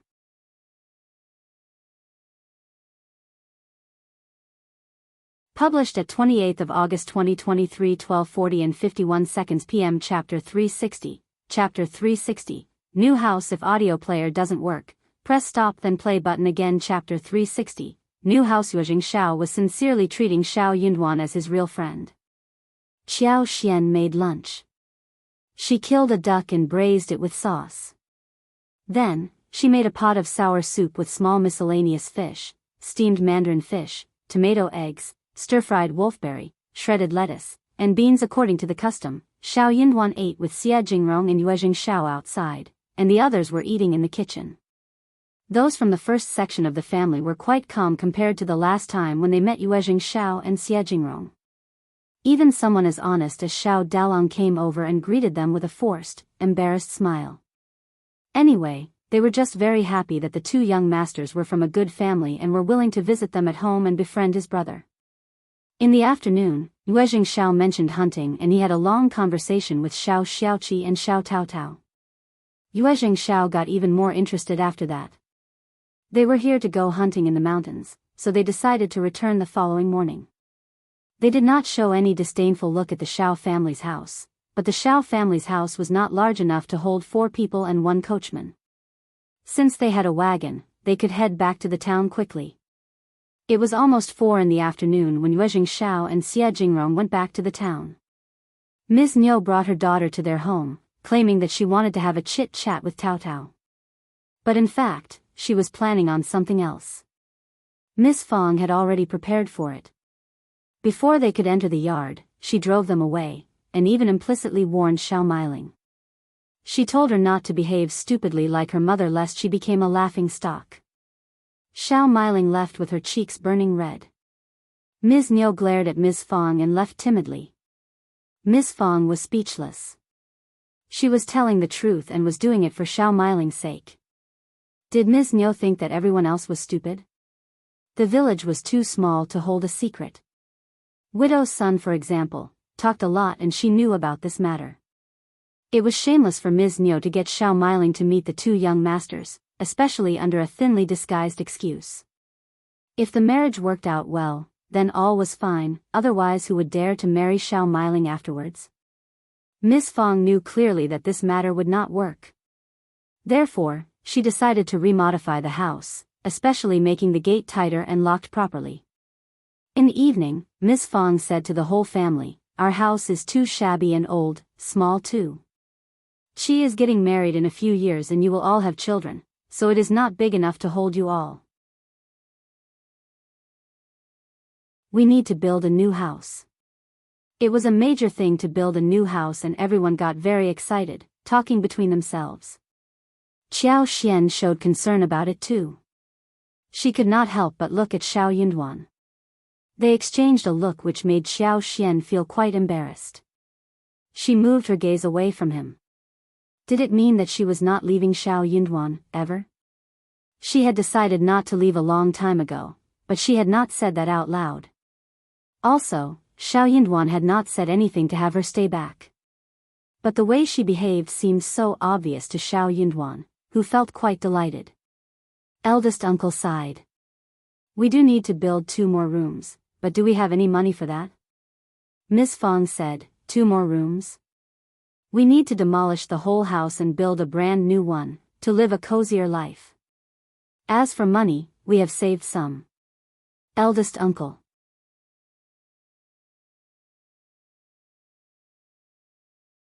Published at 28th of August 2023, 12:40 and 51 seconds p.m. Chapter 361. Chapter 361. Speechless. If audio player doesn't work, press stop then play button again. Chapter 361. Speechless. When did she save money? Why was he not aware of that? At this point, Xiao Xian chipped in to clear this up. Xiao Xian smiled. "Dad, we went into the mountains a while ago, right? We found a patch of valuable medical herbs and sold them to the pharmacies in town, earning more than 50 liang, just enough for a new house. What? The eldest uncle's eyes widened as he responded in surprise. How much? More than 50 liang. Actually, Miss Fong had decided to spend 200 liang to build a grand, new house, but she cut the number as she said it out loud. Eldest uncle wasn't good at counting, so he would never know the real numbers. He was kept away from the truth not because they were afraid of the second and third section of the family. They just wanted to save unnecessary trouble so that everyone could live a happy and peaceful life. Soon the second and third section of the family would get used to them being ignored. Eldest uncle was startled. Which medical herbs are so valuable? Xiao Xian replied crisply. Gastrodia, which is required by the pharmacies, and that's why they paid us such an amount. Eldest uncle said voluntarily, so many good things in the mountains. You should describe it well so your second uncle and third uncle could also join you next time to seek it. Everyone felt silent. Okay. Xiao Xian said with a smile, Gastrodia is rarely seen and we only ran into it once. When we see it next time, we will definitely bring it for them to learn from. Eldest uncle opened his mouth, feeling that something was wrong. But he could not figure out clearly what was wrong. He nodded. Okay. Xiao Xian really looked down at eldest uncle, who considered himself the head of the family. He kept taking unnecessary burdens onto his shoulders but still ended up being looked down upon by everyone. What did he really want from his actions? Xiao Xian did not think that she would ever understand what he wanted in his life. Miss Fong said, just don't tell them right now about it. The medical herbs aren't found easily. If that was the case, they wouldn't be so valuable. If you tell them now, they may get anxious. Eldest uncle felt uncomfortable but replied with a nod.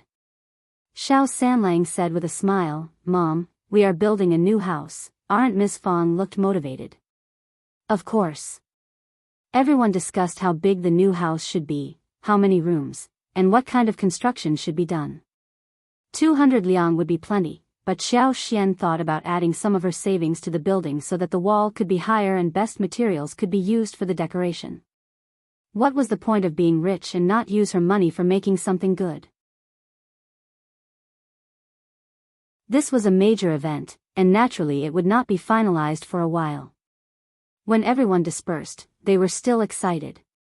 The following day, Yuezheng Shao and Jingrong arrived there early in the morning. Xiao Xian and the others all got up early too. Jingrong and Yuezheng Shao happened to be right on time for breakfast. For breakfast, there was white porridge that was thick and fragrant, as well as steamed flour rolls and steamed buns. The homemade kimchi included radish strips, cowpeas, red peppers, carrots, green lettuce which had been placed on the table. Also, there was a plate of crispy finger-sized fried fish wrapped in batter, diced radish, shiitake mushrooms, and diced chili sauce that acted as side dishes to accompany the meal. In particular, the kimchi had a special fragrance, salty and sour, refreshing and bright in color. Just looking at it made people salivate.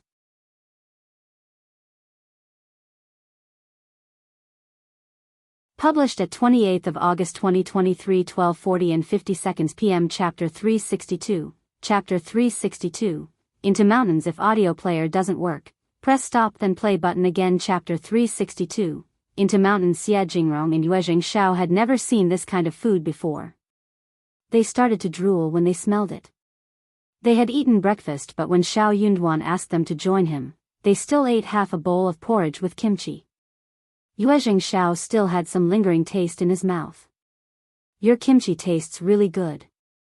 I am already addicted to it. Shao Sanlang stepped forward and said emotionally, that is true. I also feel so. But my mom stops me from eating much. His ECU 1B.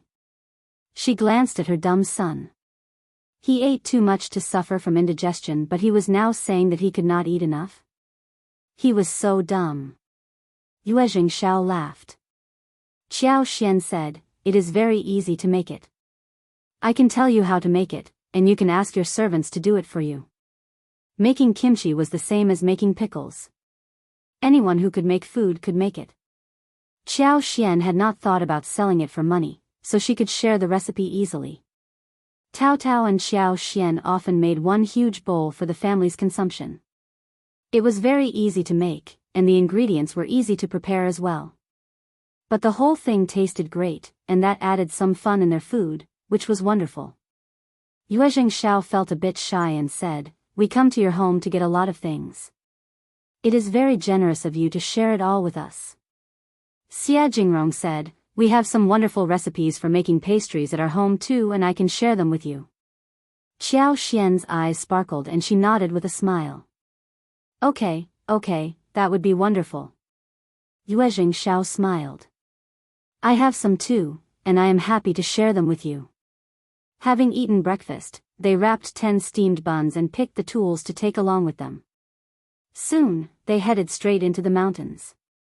Jingrong and Yuezheng Shao's servants followed along. They had changed into some comfortable clothes and shoes that were easy to walk in. They wanted to go deep into the mountains for a great hunt. Shao Xiaoqi was very excited about being the guide for the gang. He wanted to show what he was capable of, hoping secretly that they could run into some large prey such as wild goats and deer. But not as large as wild boars, bears or tigers. The original ecological forest had beautiful scenery, majestic and quiet, including strange rocks.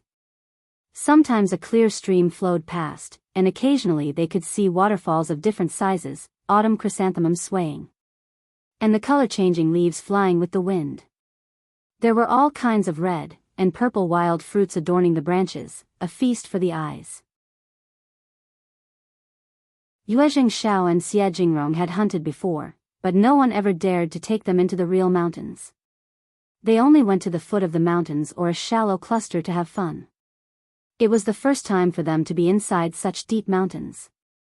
Even the air they breathed in seemed to be rather different. They were quite amazed by this kind of landscape, and spoke highly of it.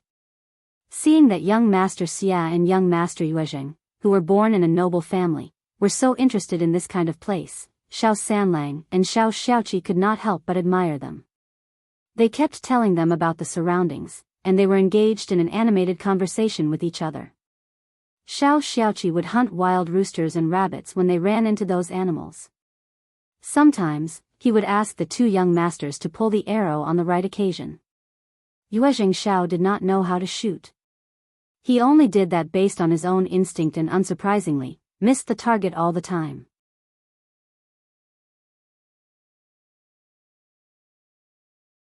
Published at 28th of August 2023, 12:40 and 49 seconds p.m. Chapter 363. Chapter 363. His skills. If audio player doesn't work, press stop then play button again. Chapter 363. His skills. Jingrong was quite a surprise.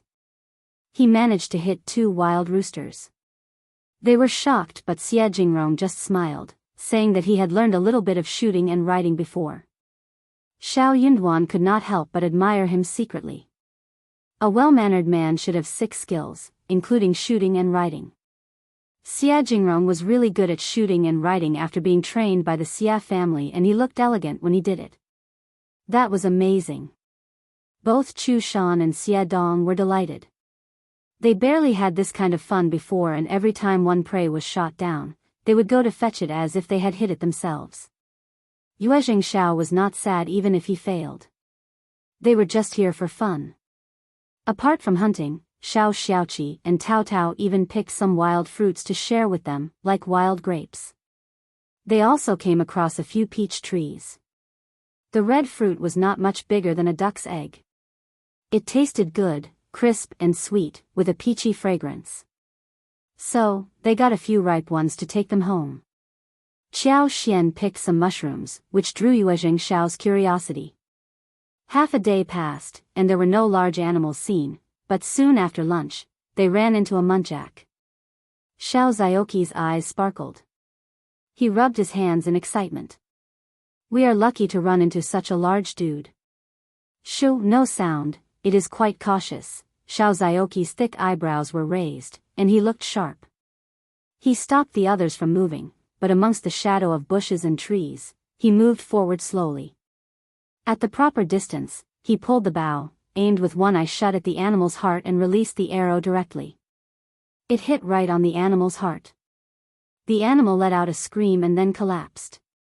It struggled for a while and finally stopped moving. Chu Shan and Xie Dong cheered. He hit it again. The two servants rushed to carry the animal back. You are great, Qi. Yuezheng Shao raised his thumb at Shao Xiaoqi, complimenting him sincerely. Shao Xiaoqi scratched his head and smiled in embarrassment. It's okay, very good, not just okay. Yuezheng Shao said with a smile, especially when he was hunting the muntjac a while ago. Shao Zioqi's whole state immediately became different. He was a bit fierce when he was serious, with that posture, that movement, that expression. Those who did not know what was going on would think that he was not hunting, but facing a fierce enemy. When he thought about how he had hunted the roosters and rabbits, he seemed to be just having fun. You can join the army. You will definitely shine there. Right, Brother Xie? Xie Jingrong nodded. Yes, Qi, you are totally professional, and if you join the army, you can stand out very easily. Who taught you all of these skills? Shao Yunduan and Xiao Xian exchanged a look and their hearts sank.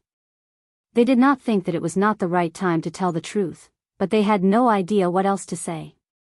Both of them were quite surprised too that Qi seemed to be an expert. But then who was Hunter Zhao, who taught him these skills? Why did he spend the rest of his life in this village? Shao Xiaoqi replied casually. It's not a big deal. An experienced hunter taught me these, but he passed away a few years ago.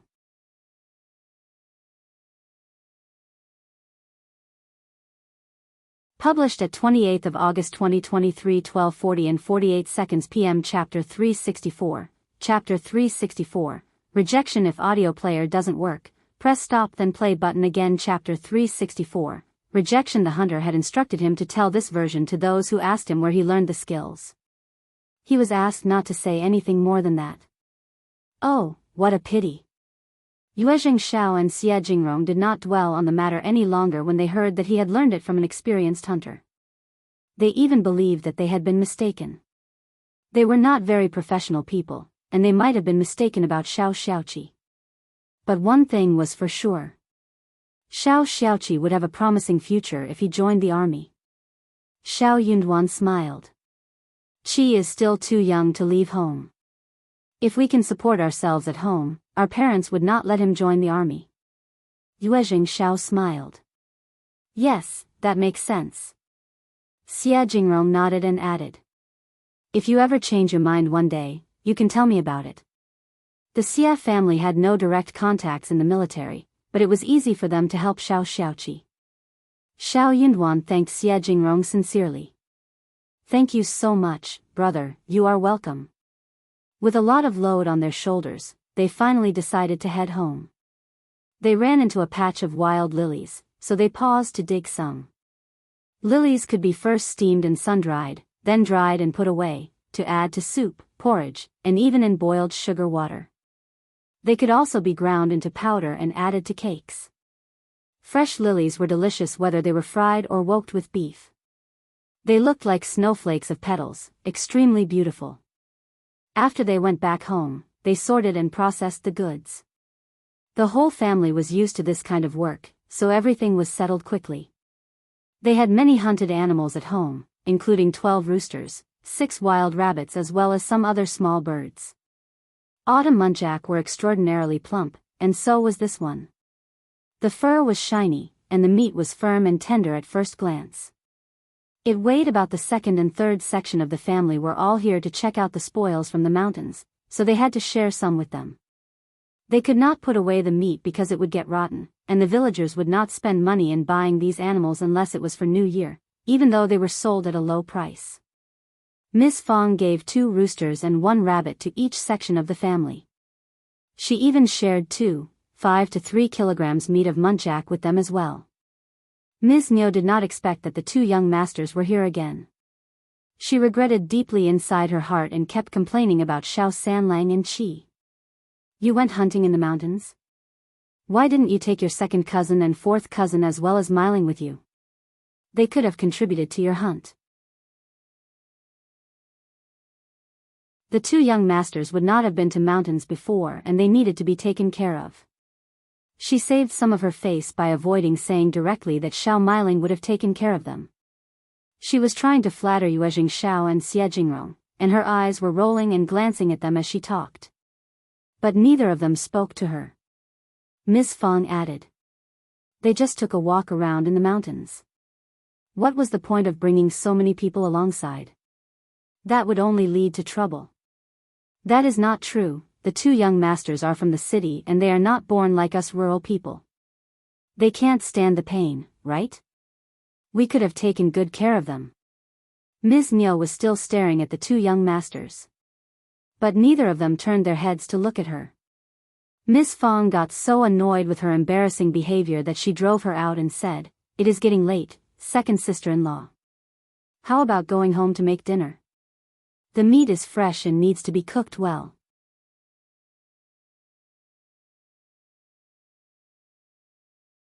Published at 28th of August 2023, 12:40 and 47 seconds p.m. Chapter 365. Chapter 365. The jelly made of the creeping figs. If audio player doesn't work, press stop then play button again. Chapter 365. The jelly made of the creeping figs. Ms. Niu could not help but feel greedy. It was getting very late, and the two young masters must be leaving soon. She could not do anything with the first section of the family around, so she had to leave. But the two young masters did not leave. Instead, they stayed back for dinner. The freshly hunted animals should be excellent to eat. Qiao Xian used all kinds of seasonings and prepared the dinner. They had dried bamboo shoots, fresh mushrooms, and she woke them together for some plain yet delicious homemade dishes. After dinner, Yuezheng, Shao and Jingrong left. Qiao Xian said to them with a smile, "Remember to come for breakfast tomorrow morning. We can have steamed buns with those meat as fillings." Both of them nodded in agreement. They did come for breakfast the following morning. Qiao Xian and Ms. Su got up early to cook breakfast. The meat of 2 roosters was removed, and the remaining chicken racks were used to cook porridge. The rooster was chopped, and some chopped green onions and shiitake mushrooms were added to make the bun stuffing. The muntjac meat was minced for pies. They added some hot and sour kimchi and chili sauce, making the breakfast look delicious and appetizing. They ate breakfast and headed into the mountains again. Yuezheng, Shao and Jingrong loved the landscape of this place. They were not tired at all. They were heading back the following day, so they kept hunting more animals and decided to bring them back home. They were very lucky, because Qiao Xian finally found the creeping figs she was looking for. The fruits were slightly bigger than eggs, resembling steamed buns. One bush had many fruits on it. Qiao Xian pretended to look surprised. "Oh man, those are the creeping figs, really good things. Pick them and we can make jelly with them." The creeping figs were sliced open and there were many thin seeds that could be used to make jelly. This kind of seed could be preserved for a long time after drying. When they wanted to eat jelly, they could just wrap it in gauze and gently scrub it back and forth in water. Then they could add a little gypsum and it would solidify into transparent jelly. If they could add some almond powder, or Blatilla striata powder, they could get jelly with different colors. These can be used to make jelly?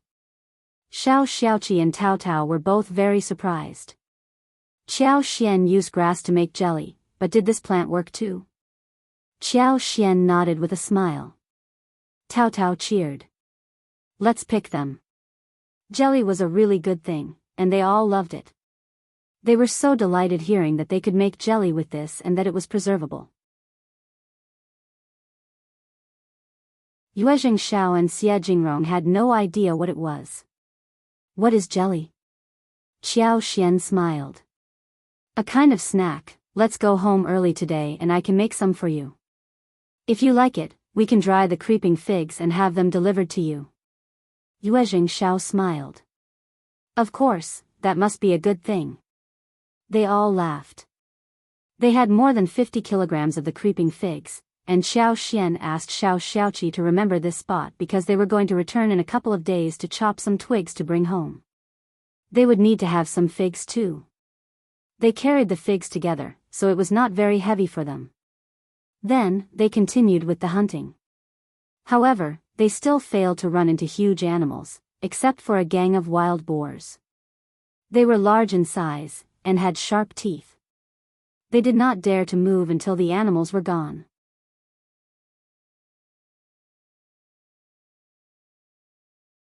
Published at 28th of August 2023, 12:40 and 46 seconds p.m. Chapter 366. Chapter 366. Business. If audio player doesn't work, press stop then play button again. Chapter 366. Business. There were large animals in the mountains, many of them actually, but they were not to be hunted. Xiao Xian found a herd of wild sheep, mountain deer, and muntjac several times, but the distance was not close, and the mountain road was not easy to walk. By the time they walked over, they would have gone nowhere. They were not professional hunters and they were not strong enough to run after them. Shao Xiaoqi might be able to cope up, but not the rest. No one would allow Shao Xiaoqi to hunt them down alone anyway. What if something happened to him? Anyways, what they had got was already enough. Back at home, Xiao Xian and Tao Tao started to make the jelly together. The fresh creeping figs worked well. When the jelly that was solidified like crystal in the large porcelain bowl was ready, they used a spoon to scoop small pieces into the small bowl to break it, added the boiled honey syrup and a little mint juice, and carried them out. Everyone from the first section of the family seemed to look forward to the jelly, including the two youngest children who were really eager to eat them. Yuezheng, Shao and Jingrong got even more curious about it. When the jelly was finally served, they saw how it looked and became aware that the waiting was worth it. They took a spoonful of it quickly. It was smooth, tender, and elastic. The sweetness of honey and the coolness of mint adjusted the taste of jelly, turning it into a delicious snack. Yuezheng Shao was surprised. How amazing! How can the fruits lead to such a thing? Jingrong was very impressed as well. They were born noble and had been offered numerous delicious things, but they were only served when the dishes were ready. That was the first time for them to pick the ingredients, make them and see how the dishes were prepared. So they found the whole thing really interesting. The fruits that looked so ordinary had been turned into such crystal clear jelly after some processing. It looked beautiful and was delicious too. Xiao Xian smiled. Later, I will ask my husband to write the recipe to you, and you should take some of these fresh fruits back. It's too late today, but you can add some chopped walnuts, chopped peanuts, raisins, etc., or even diced fresh fruit to this jelly. It would taste excellent. It's a pity that there is no ice at home, otherwise adding crushed ice makes it more delicious. Yuezheng Shao and Jingrong thanked her happily. Yuezheng Shao looked at the couple and suddenly smiled. Brother Shao, and sister-in-law, I have an idea. Why don't we open another store and just sell this jelly? Brother Xia, join us as well. I'll find 2 reliable dessert masters. Besides this jelly, if I think about a few other things, this shop will definitely be operated well. Brother Xia and I pay the cost, and we share the profit equally. As for the raw materials, Brother Shao and the others provide them here, and the store buys them at market prices. Xiao Xian had predicted something like this to happen. She exchanged a look with Shao Yunduan, who did not object, so Xiao Xian smiled. That should work, when it gets hotter next year. We can find some fruits before it happens, otherwise the raw materials would not be enough. But we can't just keep looking for fruits, since their availability is totally out of our control. We can buy land and plant them ourselves. Yuezheng Shao smiled vigorously. You can think about this whilst we can find some suitable store for it. We should make it work, though it is a small thing, the profits should be huge.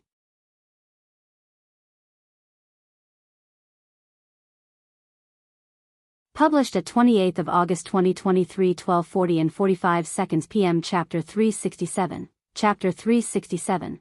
Not aware if audio player doesn't work, press stop then play button again. Chapter 367. Not aware then they started to have some discussion about the new venture. In this way, the recipe should not be spread around and Jingrong, Yuezheng Shao expressed that they would only ask their most trusted servants to do that, not others. Moreover, they would never tell anyone that the creeping figs were the original material used for making the jelly. Qiao Xian was glad because with Yuezheng Shao's help, she would be able to open the shop soon.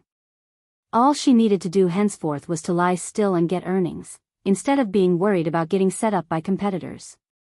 Although she did have the plan of opening a few dessert stores after a few years, she also believed that finding a partner would help a lot. However, one store would not bring in much money. Only a chain of shops would help to bring in a lot of profits. They could serve sugar water, jelly as the main dishes whilst adding some exquisite pastries and snacks. As for how they should do that in detail, they needed to have some more discussions. Qiao Xian did not need to worry about page boys that ran errands, because Yuezheng Shao and Jingrong would help with that. They could arrange someone to do that and there would be no obstacles for them. It was definitely much easier to do the business in a partnership than being alone. Yuezheng Shao and Jingrong stayed back at the first section of the family for dinner. Rabbit meat was fried in oil, the roosters were stewed in water, and a few small grouse were simply marinated and then deep-fried. They were the size of pigeons, and were easy to cook in a pan. The skin was golden and crispy, the meat was tender and juicy. They made another pot of sauerkraut and mixed fish, and stir-fried 2 fresh vegetables. They were going away the following day, but they would visit them and stay overnight when the new house was built. Miss Fong smiled and nodded at the 2 guests in enthusiasm. Qiao Xian and Miss Fong prepared a lot for them to bring away, including bergamots, roosters, hares, fresh mushrooms, fungus, some fresh fruits. Since they were leaving, the dinner was prepared ahead of time. They were just about to eat dinner, when Shao Liulang and third uncle arrived. Third uncle was feeling a bit displeased. "Yunduan, your friends are here, why not ask your cousin to join you, you just don't know what to do." Shao Liulang had been studying at the college in town for years and he could figure out people better than his family did. Judging from Jingrong and Yuezheng Shao's manners, he could tell that they were not in a low position and that they were not just some rich people or ordinary businessmen. Especially Jingrong, who looked so handsome and well-behaved. He was definitely more than just an elegant man. Shao Liulang let out a sigh of relief. Hearing that the first section of the family was receiving some guests, who were Shao Yunduan's rich friends, he had the intention of coming and seeing what was going on. He did not expect his mother to come with him because he knew clearly that his mother would ruin his face. He did not even want Xiaoji to come along, fearing that she would cause trouble as well. Hearing what his father said, Shao Liulang interrupted with a gentle tone. "Dad, don't say such words about your cousin. We are in a good relationship, and his friends are mine too. He probably thought that I would not like joining them in the mountains, thus he didn't tell me about it." Third uncle was startled. "But it is fine. Just go home, Dad. Mom is waiting for you at the dinner table." Third uncle had no idea what made his son do so, yet he believed that he had a reason for his behavior. So he had to press down his questions and quietly left in silence. Shao Liulang walked up in a manner he considered elegant, and greeted Jingrong and Yuezheng Shao with a smile. "My name is Shao Yunjiang from Minghua College, Yunduan's 6th cousin. How should I address the 2 of you, Pai?"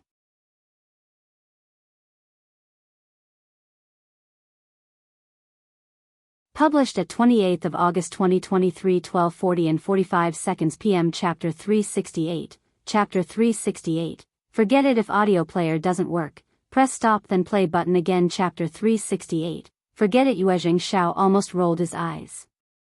"Why should I tell you how I am addressed?" Shao Yunduan felt very helpless. He did not think that his cousin was leaving anytime soon and he could not drive him away either. Jingrong and Yuezheng Shao could not just reveal their identity but mentioned their surnames. "You can call me Young Master Xia." "Me too, I am Young Master Yu." Yuezheng Shao said inwardly that not everyone would be allowed to call him Young Master Xia, it was already an honor. Otherwise, they would not even want to look at this young man. Shao Liulang did not find the attitude of the 2 of them embarrassing. He smiled and sat down comfortably. "Oh, 2 young masters, greetings, welcome to our village, Shao Yunduan." Anyway, he decided to keep a low profile. The moment third uncle left, Miss Fong asked Tao Tao to shut the door. Miss Fang regretted not having closed the door to avoid the trouble. Seeing the flattering smile on Xiao Lulang's face, Miss Fang could not help but feel furious. Soon the sound of door knocking arose, and instead of opening the door, Tao Tao went to get her mother. Miss Fang came to open the door with Yang Xiaoni and Tao Tao, seeing that it was Ms. Niu at the doorstep. Ms. Niu glanced at Miss Fang, who did not let her in, so she snapped angrily. "Eldest sister-in-law, what are the two young masters doing here again? Why didn't you ask our sons and Liulang to join them into the mountains for hunting? You can't possibly be avoiding us just because you have befriended some rich people."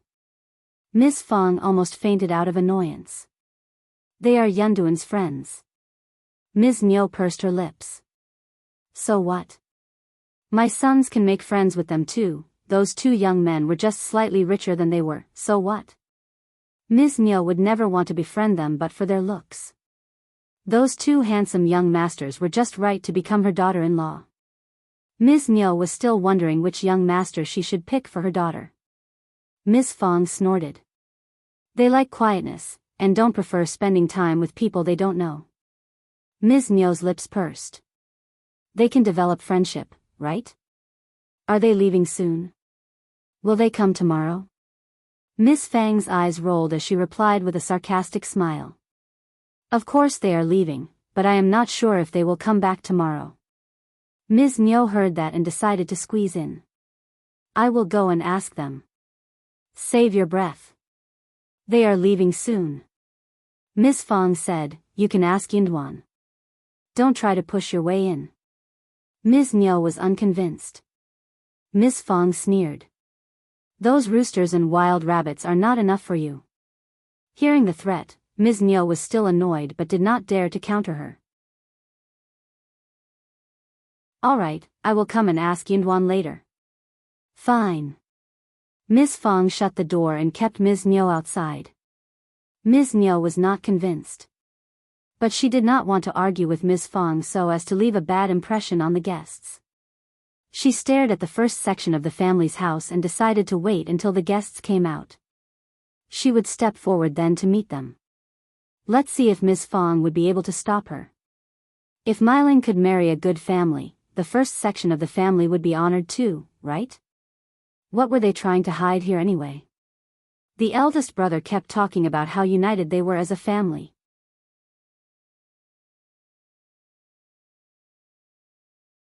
Published at 28th of August 2023, 12:40 and 44 seconds p.m. Chapter 369. Chapter 369.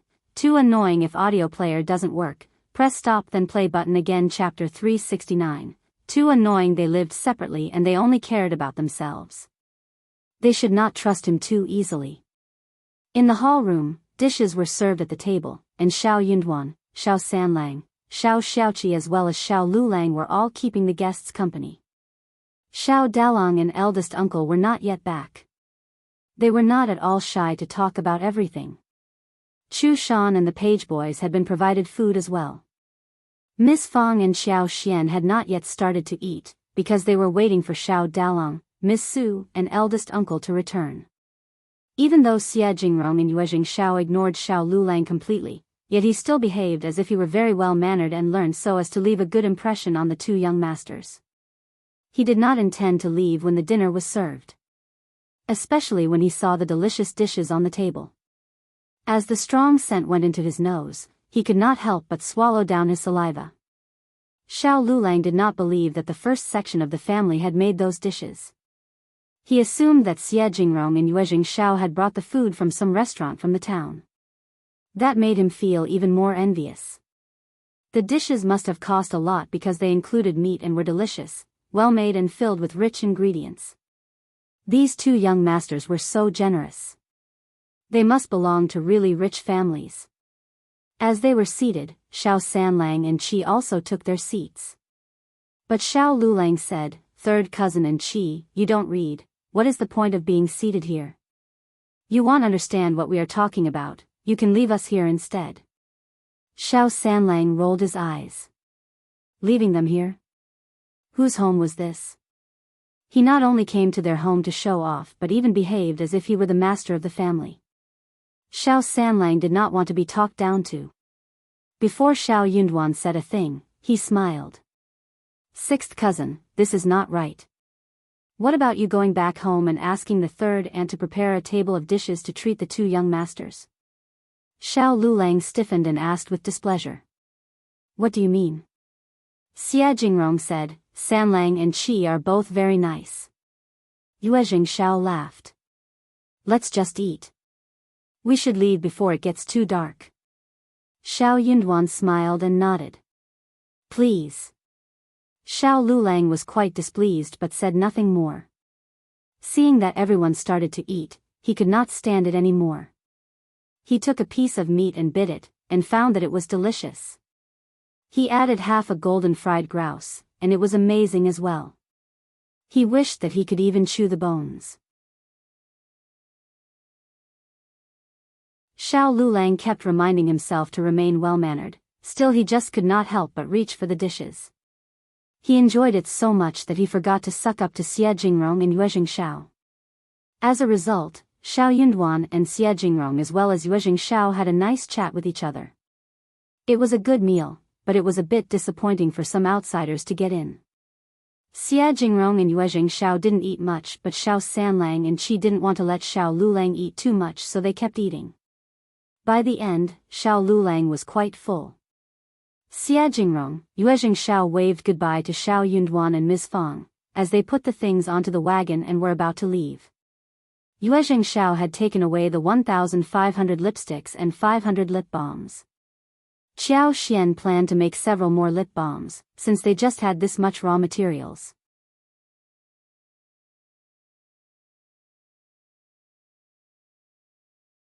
Published at 28th of August 2023, 12:40 and 43 seconds p.m. Chapter 370. Chapter 370. Goodbye. If audio player doesn't work, press stop then play button again. Chapter 370. Goodbye. Generally speaking, Jingrong and Yuezheng Xiao were very satisfied by what happened. They enjoyed the landscape, hunted, ate good food and started a new business plan. They waved goodbye to each other at the door. Jingrong tried his best to go forward just to speak a few words with Jingrong, trying to hold Jingrong's hands. But Dong could not stand it any more and separated Xiao Liulang from Jingrong. He said impolitely, "Stay away from my young master." Jingrong glanced at Dong and said calmly, Okay, do not be so rude to brother Xiao's cousin." Hearing that, Xiao Xian almost burst out in laughter. Dong apologized. "Sorry for being so straightforward, sorry." Instead of saying anything more, Jingrong gave him an understanding look. Jingrong was a very outstanding man, and was used to being pestered by outsiders. He knew what to do so as to turn people down. But he had never run into someone as annoying as Xiao Liulang. Xiao Liulang understood clearly what Jingrong meant.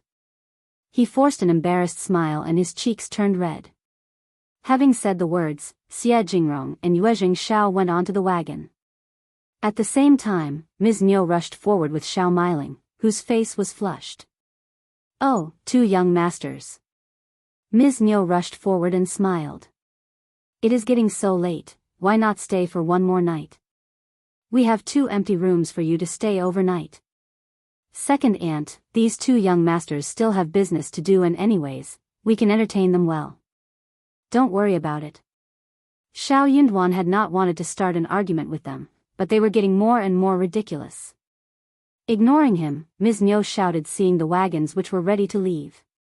"Two young masters, have you both gotten engaged?" Jingrong was speechless.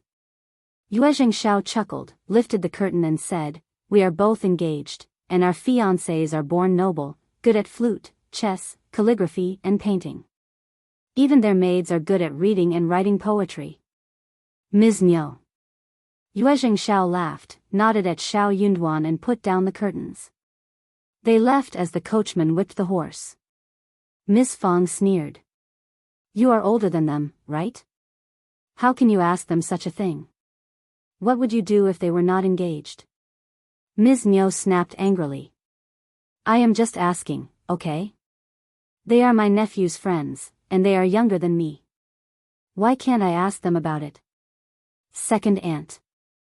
Xiao Yunduan threw a cold look at Ms. Niu. Second aunt and third aunt, stop being so arrogant in the future. We live separately, so don't try to get involved in our business. Also, don't ever think about befriending my friends, otherwise, I will do something about it next time.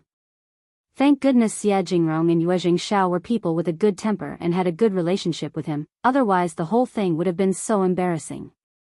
But what about the future? He might make more friends. If every time, the second and third section of the family kept getting themselves involved in his business, it would be very troublesome for all. What? Remember what I said, second aunt. Xiao Yunduan said coldly and left. He wasn't a very talkative person, nor did he get angry easily. So, when he did get angry, Ms. Niu and Ms. Fong were both startled.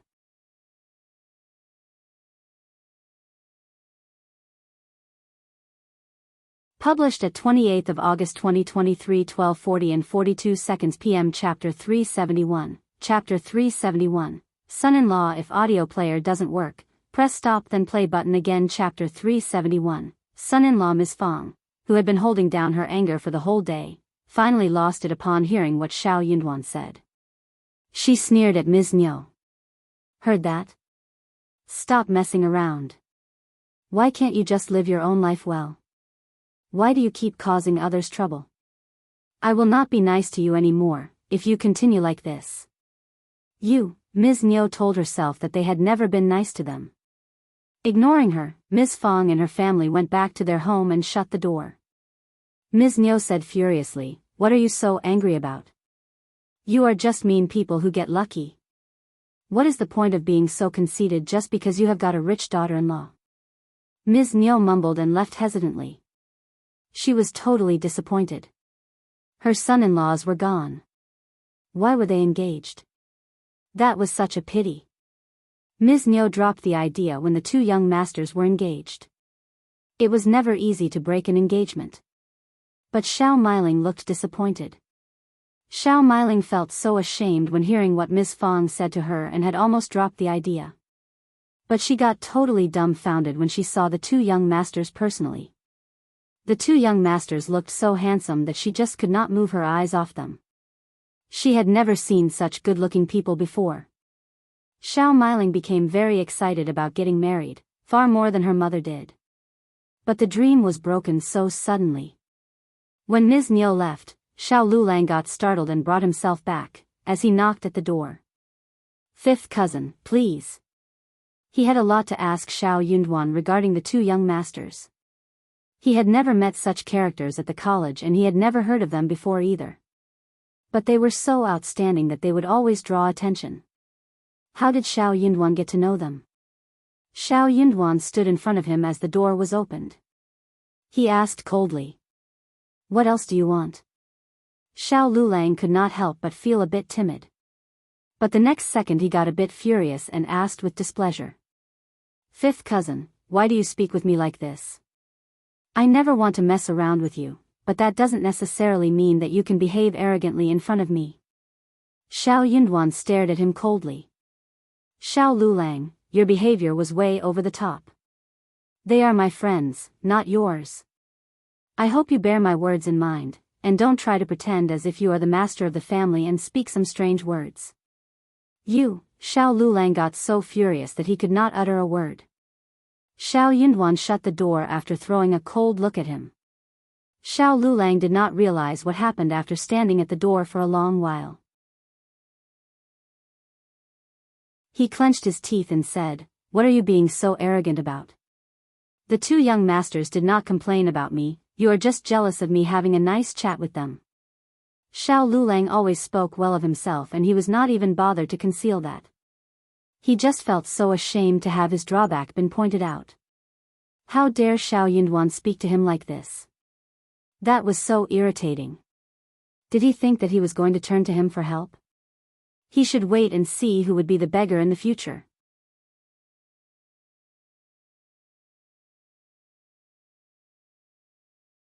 Published at 28th of August 2023 12:40 and 41 seconds p.m. Chapter 372, Chapter 372, No, next time if audio player doesn't work, press stop then play button again. Chapter 372. No, next time. Only his cousin had influential friends? He had friends too. He was going to bring his friends home for him to take a good look at. Shao Liulang left angrily. After dinner, eldest uncle looked at Shao Yunduan with a confused yet long-sighted look. Yunduan. Shao Yunduan looked at his father in a composed way, and eldest uncle subconsciously stopped himself. Dad, if you are going to talk about what happened today, you can stop right here. Brother Xiao and Yuezheng are my very important friends, and they can't be troubled. Second aunt keeps asking about their marital status whenever she runs into them. Do you think that is a proper thing to do? The sixth cousin is so arrogant that he thinks highly of himself. They didn't say a thing about it, otherwise it would look really bad on our family. If I pass the examination, there will be more such guests in the future. If they keep messing up like this time, do you think that I can afford to offend every guest? Not everyone is so good-tempered like brother Xiao and Yuezheng. I am letting you know there is no next time. If they continue to act like this, we'll drive them away without any negotiation. Having said that, Shao Yunduan left with Qiao Xian. If his relatives behaved like that all the time, he would lose all his friends and have his reputation ruined. Also, if he passed the examination, the guests might not be here for real friendship, but just for connection and reputation, which should be regarded with even more care. If those relatives kept behaving like this, something bad would definitely happen sooner than later. Shao Yunduan did not care about their behavior in the past, but they kept giving him trouble again and again. Eldest uncle realized that his son was very angry this time, and he felt quite guilty and almost didn't say anything. But when thinking about the whole family, eldest uncle felt perturbed, so he added, Yunduan is getting more and more irritable. Second sister-in-law didn't behave well, but she loves her daughter. Anyways, I will speak with her about it. Liulang is also a learned person, and he was simply sitting there entertaining the guests. Miss Fong sneered. Ms. Miao is totally shameless. If I had not stopped her, she would have taken Miling straight to the two young masters. She even suggested that Miling should take care of them. That sounds so horrible. I felt so embarrassed by her. How could she have done something like that? You have totally spoiled her. Let me tell you, if they ruin my son's business, I will kill them all. Eldest uncle's face changed. How could that be possible? Also, Liulang, honestly speaking, is so stupid and old-fashioned. He can't read or do any work, but he pretends as if he has read a lot. Who would even want to talk with him? Letting him receive guests. He came over without being invited and he drove Yunduan away because he thought he was the owner of the house. I got so disgusted by how he tried to suck up the two young masters. They could not even eat a comfortable dinner.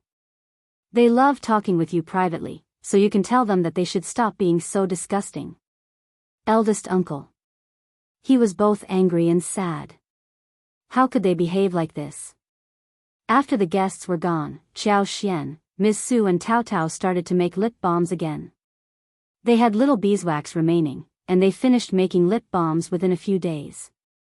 After this, they were going to resume making lipsticks after the end of next spring, when they harvested honey and got the wax. Xiao Xian was not in a hurry. Rare things were always precious, and she had made it with her own special skills. No one would be able to steal her market even when she ran out of stock. Instead, people would crave for them more than before.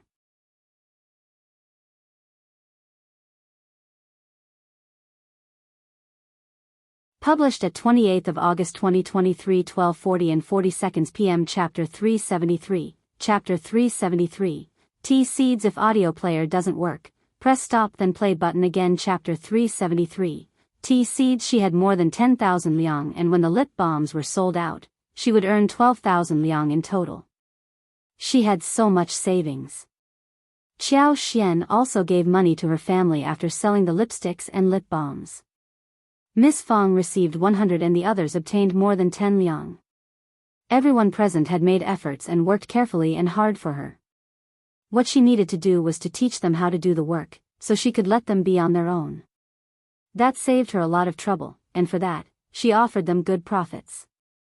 When lipsticks were done, Qi, Tao Tao, Shao Sanlang and Yang Xiaoni went into the mountains again, to find the creeping figs. She decided to buy some more land at the Zhang village to plant the creeping figs. But the fruits would not be harvested until autumn. They would need to find some more fruits to open the dessert stores. If the wild-growing creeping figs were not enough, then the opening of the dessert stores would need to be postponed. They could sell other desserts to start with, but the first reactions would not be that striking. The crystal-clear jelly was not only good in appearance and in taste, but also had strong plasticity. It could be paired with crushed nuts, fresh fruits, syrup, milk and many other things. Even Jingrong and Yuezheng Shao had never seen it before. Therefore, the jelly had to be used as the top-selling item for the store. The creeping figs were climbing plants, and they were growing in a large area. Qiao Xian used her superpower and saw a big patch of it. They spent more than 3 days getting all the fruits home from the deep valley. They were all so motivated to get those fruits home because they could be used to produce such excellent dessert. Finally, they had quite a lot in stock. Thinking that the tea trees they had planted should ripen by this point, the whole gang went to pick the seeds of tea together. Qiao Xian was going to store the seeds for the next spring, so she could cultivate the buddings and do the transplantation. She was going to use her superpower to make the trees grow faster, better and healthier, which solved all the problems of transplantation that everyone else worried about. She was going to dig some buds from the mountains for the land, which would need to be expanded. When the planting was done, they could just wait to receive the money. They came to the forest of the golden sprouts. It was not the time for tea harvesting, but the trees grew so well that every leaf seemed to be lush and vibrant. As they approached the tea trees, they could smell the scent that freshened up their mind. Qiao Xian could not help but take a deep breath. The excellent tea leaves were really outstanding. There were many tea seeds falling down in the bush. Qiao Xian ignored those that had not yet ripened on the twigs. The unripe tea seeds could not be used as the real seeds. It was not very easy to pick the right tea seeds from such a messy bush. They had no other tricks except for using their eyes and hands to seek carefully and pick. They needed to be very cautious when they were doing the work, in case they damaged their fingers. Qiao Xian smiled. "We are working so hard today. Let's have a delicious dinner tonight."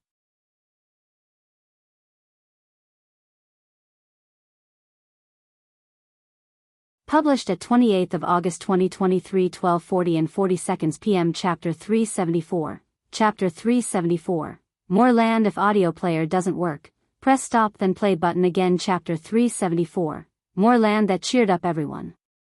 They laughed and agreed to her proposal heartily. It was never easy to make a table full of dishes, especially when it came to the people who ate a lot. Qiao Xian did not cook every day. Normally it was Ms. Su and Yang Xiaoni who cooked, and Tao Tao helped. Now Ms. Zu's cooking skills had improved a little, mainly because she was willing to put seasonings, and knew how to put various condiments such as oil, salt, sauce and vinegar together. In addition to the vegetables in the yard, there were also dried bamboo shoots, various dried mushrooms, and fish. Shrimp, meat, tofu and other delicious ingredients that were cooked over a fast fire, and the taste would be equally good. Qiao Xian had thought that the seeds could be picked within 1 day, but the time was limited, and she had to postpone the work of golden sprouts.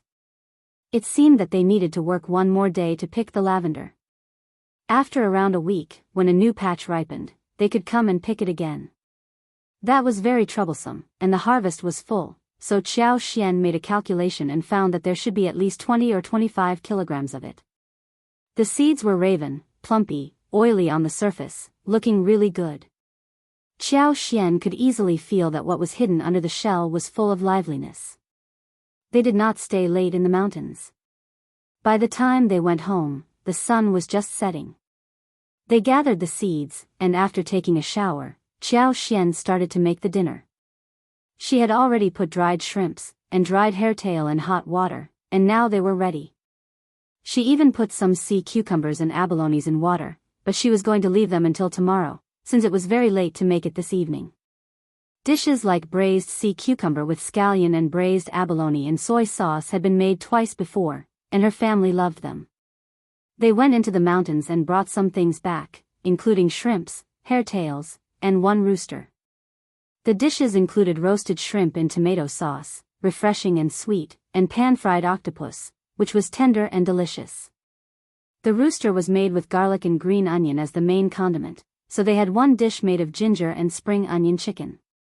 Miss Fong had bought 2 chunks of tofu.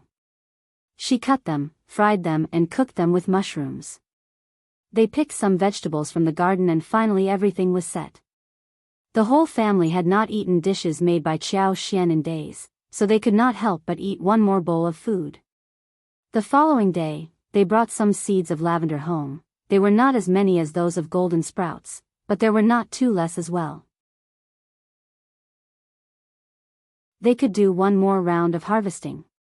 Qiao Xian had not expected that they could fill up the 5 mu of the field at one go. She had not hired people for this level of project, and they could barely manage it personally, so they would take the amount step by step. They would plant one more patch in the following year. Qiao Xian felt a bit guilty when the whole family was helping her diligently. So, she told Shao Yunduan that she would buy some things in the town when he went to the college, like winter clothes and so on. We will go to the agent and buy some more land for the creeping figs. We will plant over dozens of mu. And we will need to find people to open the land in the tea mountains. We can speak with the land officer at the Zhang village. If the villagers are willing to help us, we can hire some from the nearby place so they could also earn some money. Shao Yunduan nodded and then looked at her. We are not living there, and Uncle Erju is taking care of things for us. We should visit the land officer if we need his help. I agree.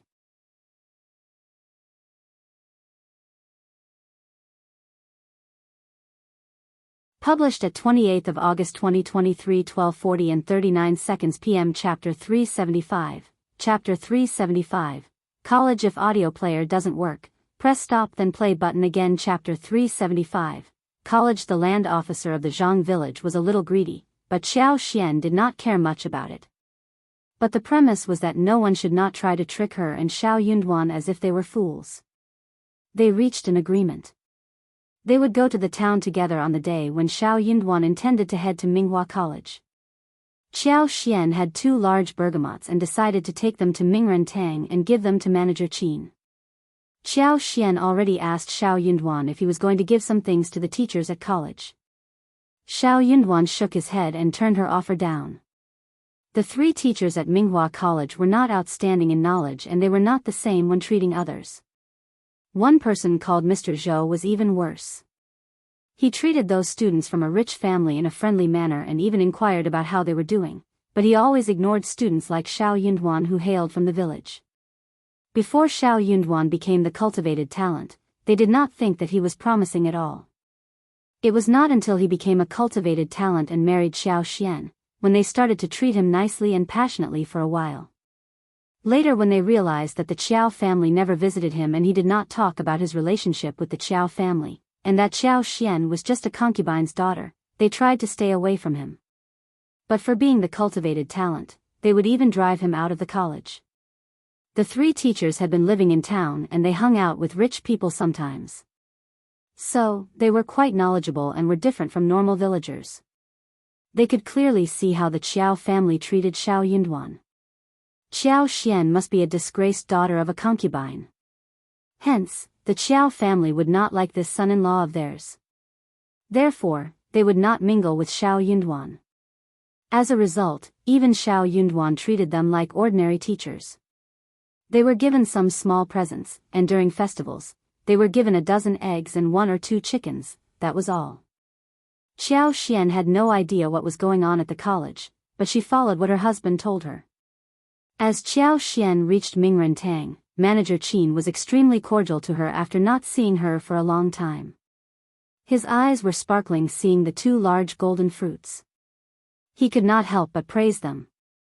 Bergamot was one of the best tributes offered to the ancestors of gods and Buddhas. For those who were a little more particular, there must always be a pair of big bergamots served at home. But it was not easy to get the top-grade big bergamots because in the process of growth, bergamot was easy to get scratches, and the bergamot with scratches could only be used to fumigate the house as a decoration or as medicine. Madams and ladies from rich people really liked bergamots. When Xiao Xian offered the present, Manager Qin decided to take them home to his mother, who would get really pleased. He would be very happy when his mother was happy. He could not help but ask Xiao Xian, "Mrs. Shao, do you have any other similar ones? If yes, please spare some to me and I will buy them at a reasonable price." It was a great thing as presents. Xiao Xian smiled. "You are too late, Manager Qin. It is not easy to get the fruits without scratches. We only had 4 and the other 2 have been given to young Master Xia and young Master Yuezheng." Manager Qin was startled. He was very surprised that Xiao Xian was hanging out with the 2 young masters. "Oh, that is a pity. But if you have more in the future, spare some for me too, okay?" Xiao Xian nodded with a smile. "No problem."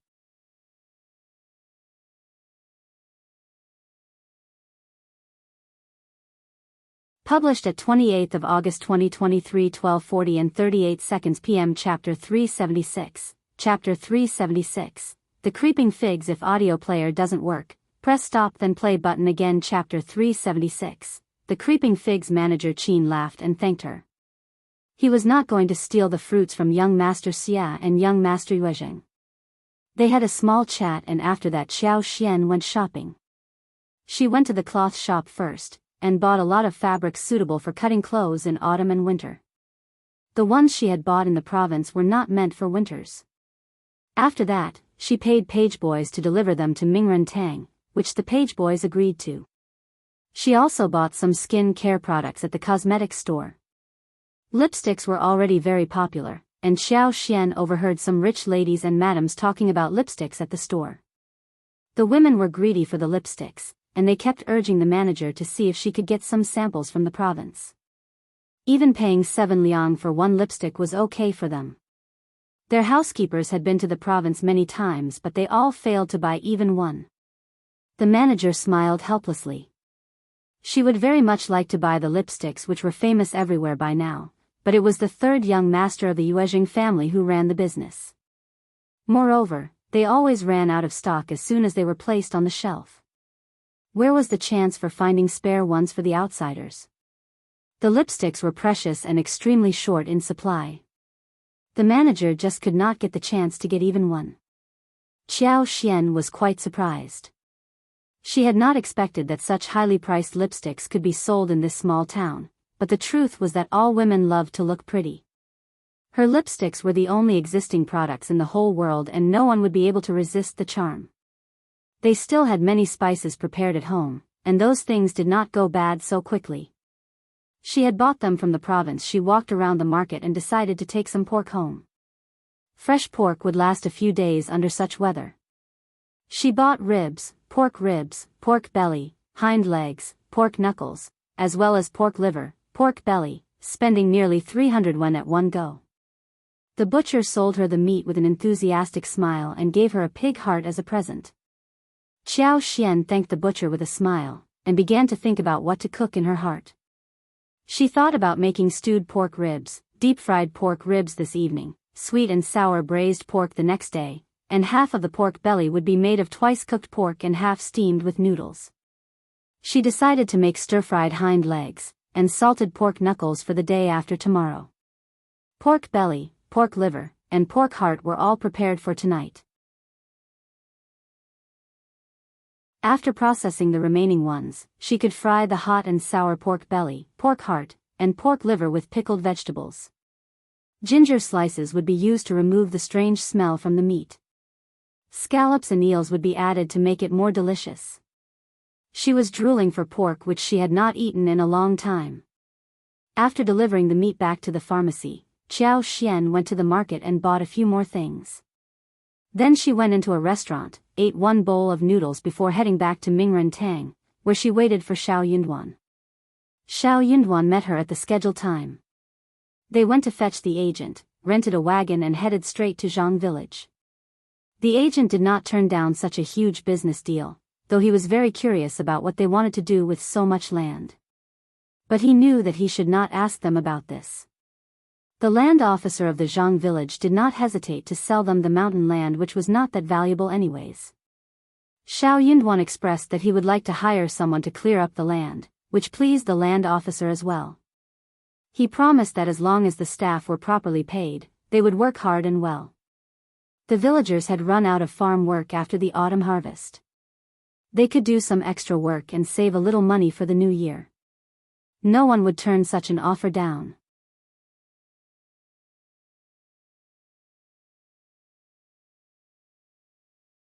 Chapter 377, Tea Mountain. After the agreement was reached, Xiao Xian and Shao Yunduan went to visit Ding Erzhu and Ms. Zhou. The couple were very pleased to see them, and received them in the main room. Shao Yunduan and Xiao Xian had paid a visit to them during the autumn harvest, which was a month ago. Ms. Zhou poured some tea for them, and Ding Erzhu talked about what was going on with them these days. Hearing that they were going to open up the barren mountain, Ding Erzhu became serious and attentive. We already spoke with the land officer about this. Uncle Erzhu, you can decide regarding who to hire and how to manage it well. It would be best if we can sort out at least 500 mu of tea mountains before the new year. 300 mu of it should be ready for the planting of tea trees. Apart from these lands, there will be another land as large as 100 mu, which would be for other plants. Ding Erzhu nodded constantly. Okay, I will speak with the land officer in the afternoon and take over the job. The tenants are available right now, and with the help from the Zhang village, we can definitely clear through 300 to 500 mu of land. That's good. Xiao Xian smiled. If anyone asks about the salary, we are offering 31 a day and lunch included. The lunch will be meat and vegetable steamed buns or rolls. They could not specify the dishes because there should be at least more than 100 people working together when the project starts, so steamed buns made everything easier. Aunt Zhou, you can make some steamed buns with a few women at the village, and they should be paid 21 a day. You can buy the fillings from town, and at least 1/3 of the fillings should be meat. Xiao Xian believed that labor should be well served so that they could be full of energy to work harder. 31 a day was considered to be a high payment. Ding Erzhu felt concerned on their behalf, so he said, the salary is too high, and the competition would be fierce. That would be quite troublesome. If it was 15 a day, that would be a relatively average price for those who craved to earn some money, and those who were selected to work for them would not protest. But 31 a day would be really appealing for everyone to come and join them. It would be very difficult to choose whom to hire. And those who could not be hired would definitely complain. After all, 70% of the villagers were surnamed Zhang, and Xiao Xian and her husband were outsiders. They just could not be a match against those who were local residents. High payment and one lunch which served meat steamed buns, that would be so tantalizing for anyone. Hearing Ding Erzhu's thoughts, Xiao Xian was startled. She had just felt that the work would require a lot of energy, and 31 per day was something within her budget. But Ding Erzhu knew more about how those farmers were thinking. Shao Yunduan looked at her gently and smiled. He knew pretty well what his wife was thinking. 31 a day is a bit much, what about 21 plus lunch? But we need to set a rule, like 2 steamed buns with fillings and 2 pure steamed buns, 1 steamed roll for each worker. Those who don't take lunch would get extra pay. The size of steamed buns with fillings can be as big as that available in the market, while the steamed buns and rolls can be larger. It should be enough for 1 adult for lunch. Xiao Xian smiled. Okay, that sounds great. As for the workers, each tenant's family can offer 1 person and we would hire them all.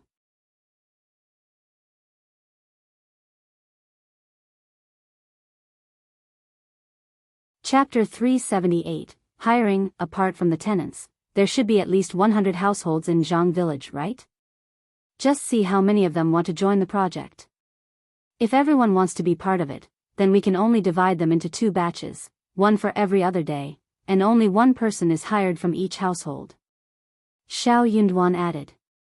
We only need strong young men, and other people can join if a family doesn't have strong, young men. Ding Erzhu nodded and said with a smile, okay, I understand what I should do after hearing your plan. 21 a day with lunch, that is tempting for everyone, except for those who are too lazy to work. The three of them talked more in detail, regarding how to separate the groups and exclude those who were lazy at work but active in eating and getting money. Gradually, everything was sorted. Shao Yinduan and Xiao Xian would come to them again after 3 days, when Ding Erzhu and the land officer completed the final deal. If all went well, the project could start real soon. Xiao Xian looked at their house and smiled. This house is okay for the moment, but not for the winter. We need to have someone watch over the tea land, and to have grains stored and the creeping figs planted. We will need to have one place for that. When the tea trees are done, we will build a huge house here and both of you can move in. Ding Erzhu and Ms. Zhou had been thinking about going into the town and buying some paper to add to the walls of this wooden house.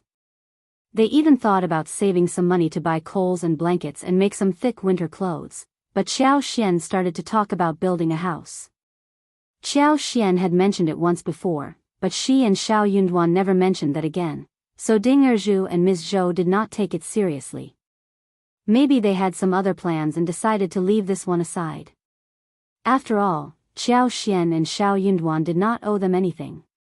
They needed to solve their problems themselves rather than wait for the new house to be built. Hence, they were both shocked upon hearing what Xiao Xian said. Shao Yunduan added his view as well. It is time to have it built, otherwise it would be inconvenient.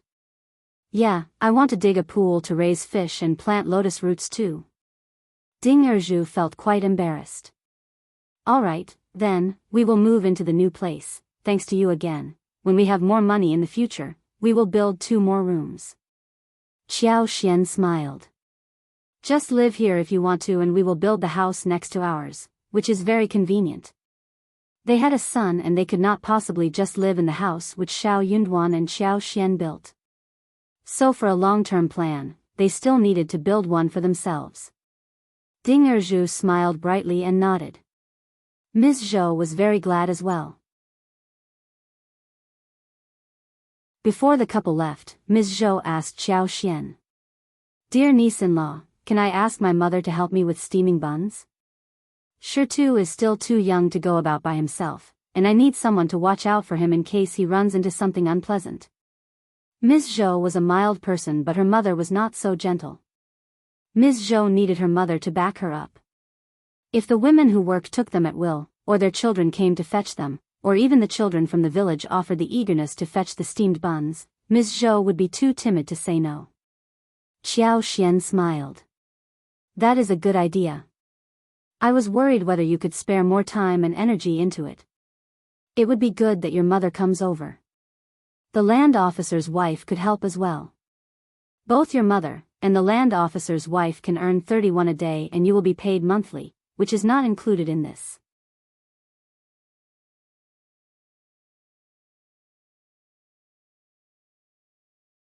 Chapter 379, Uncaring MS. Zhou let out a sigh of relief and said with a smile, I don't work that much and I am still getting paid.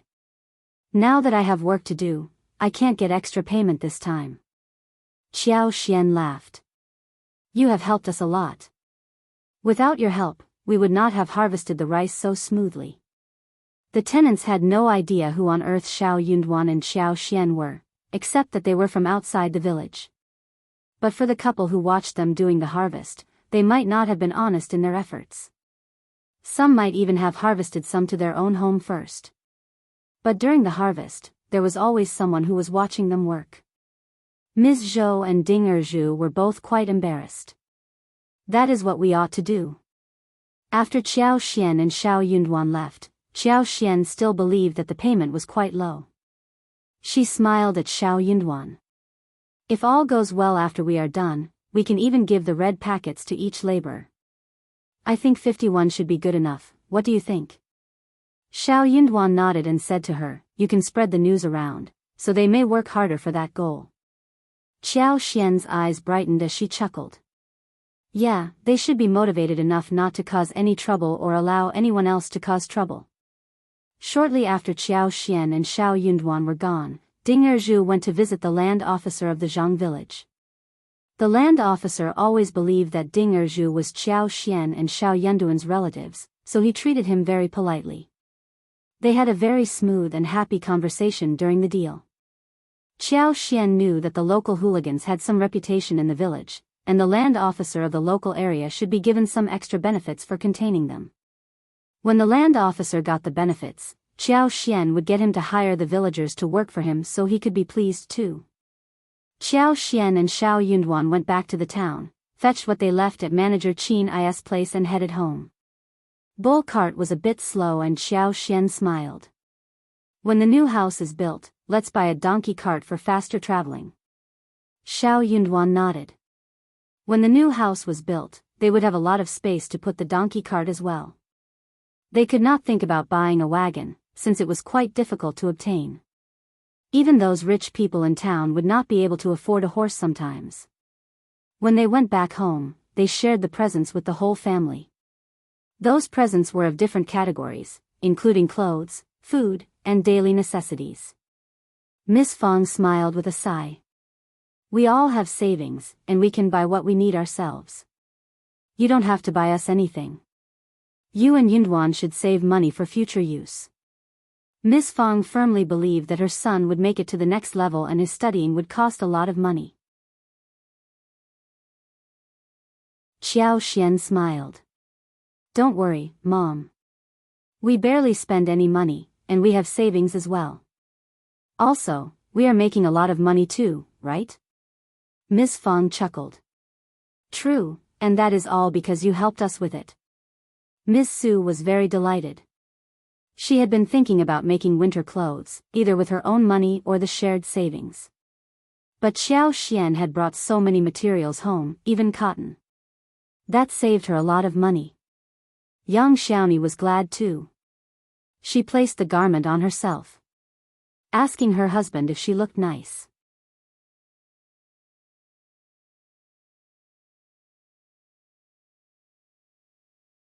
Chapter 380. Unwatchable. Shao Sanlang nodded and kept speaking highly of his wife's good looks.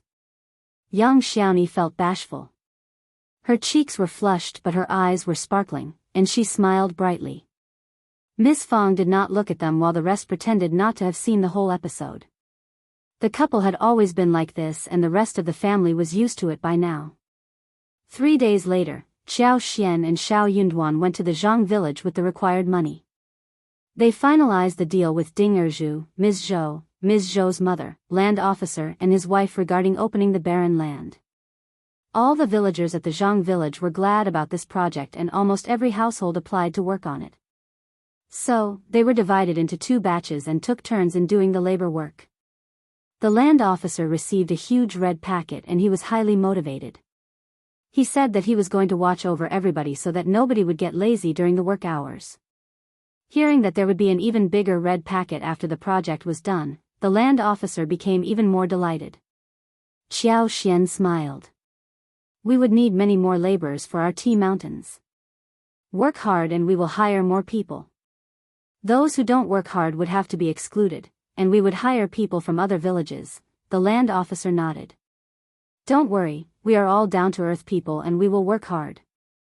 I will get rid of those sneaky ones for you.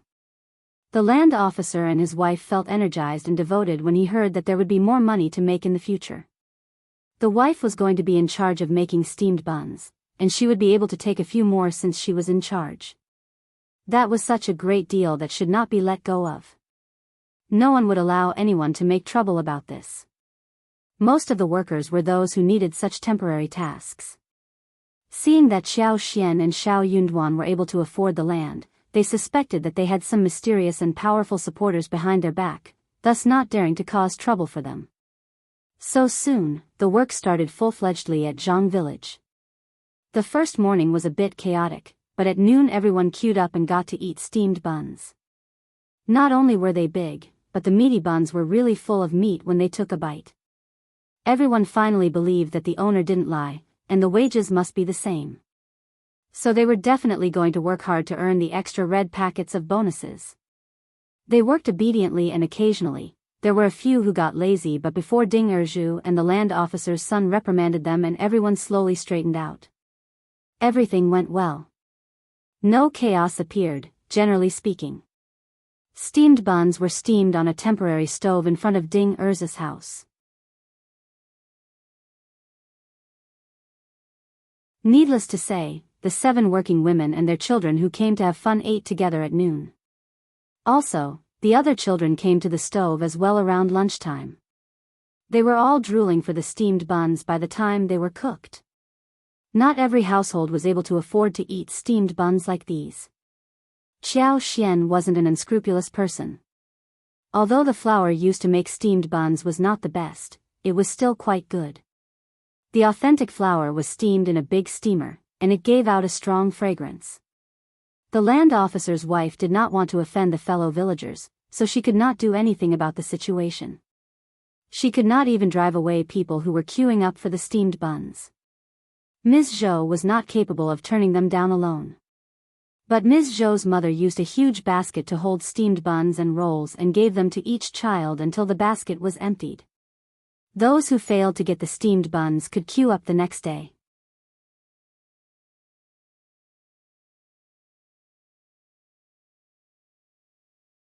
Chapter 381. Almost the children left cheerfully after they ate, but those who did not manage to get the buns refused to move.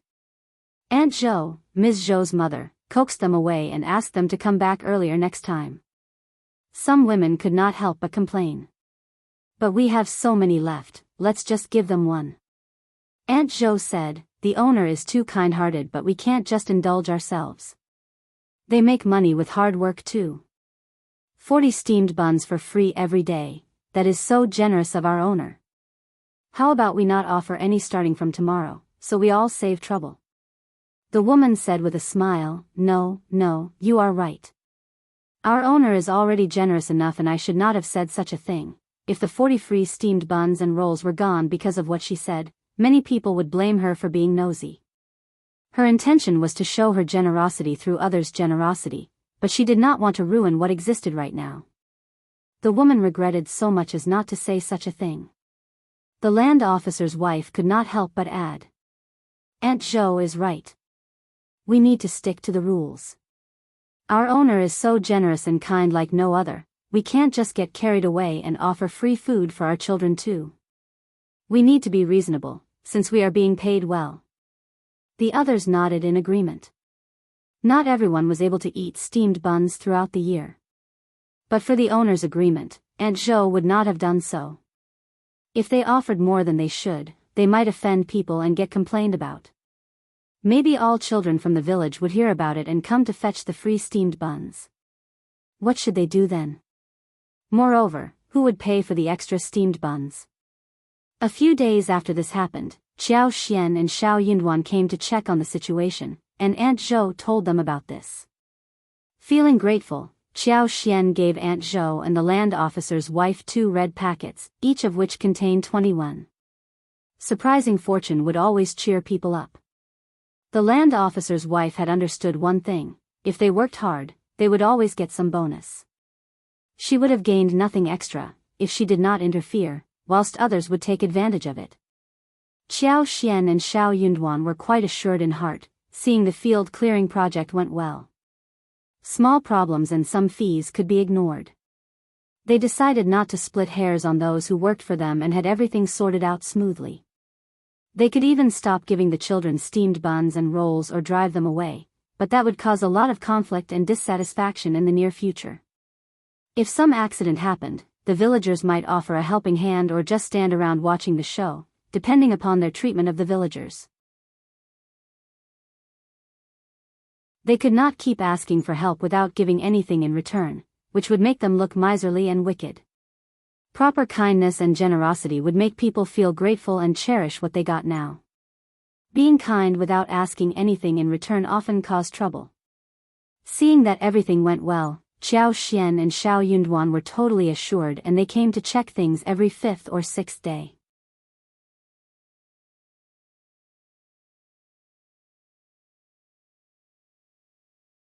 Chapter 382. Shao Liulang's guest. When they got some time to spare, Xiao Xian checked around in the yard and floral field, planning the dessert stores.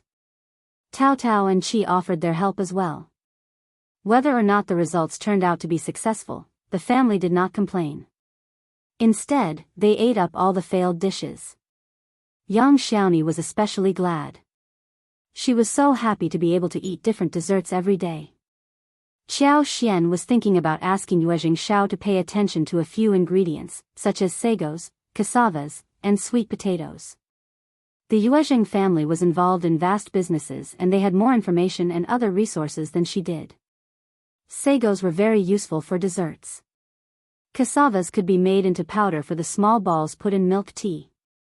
Sweet potatoes could be made into many things.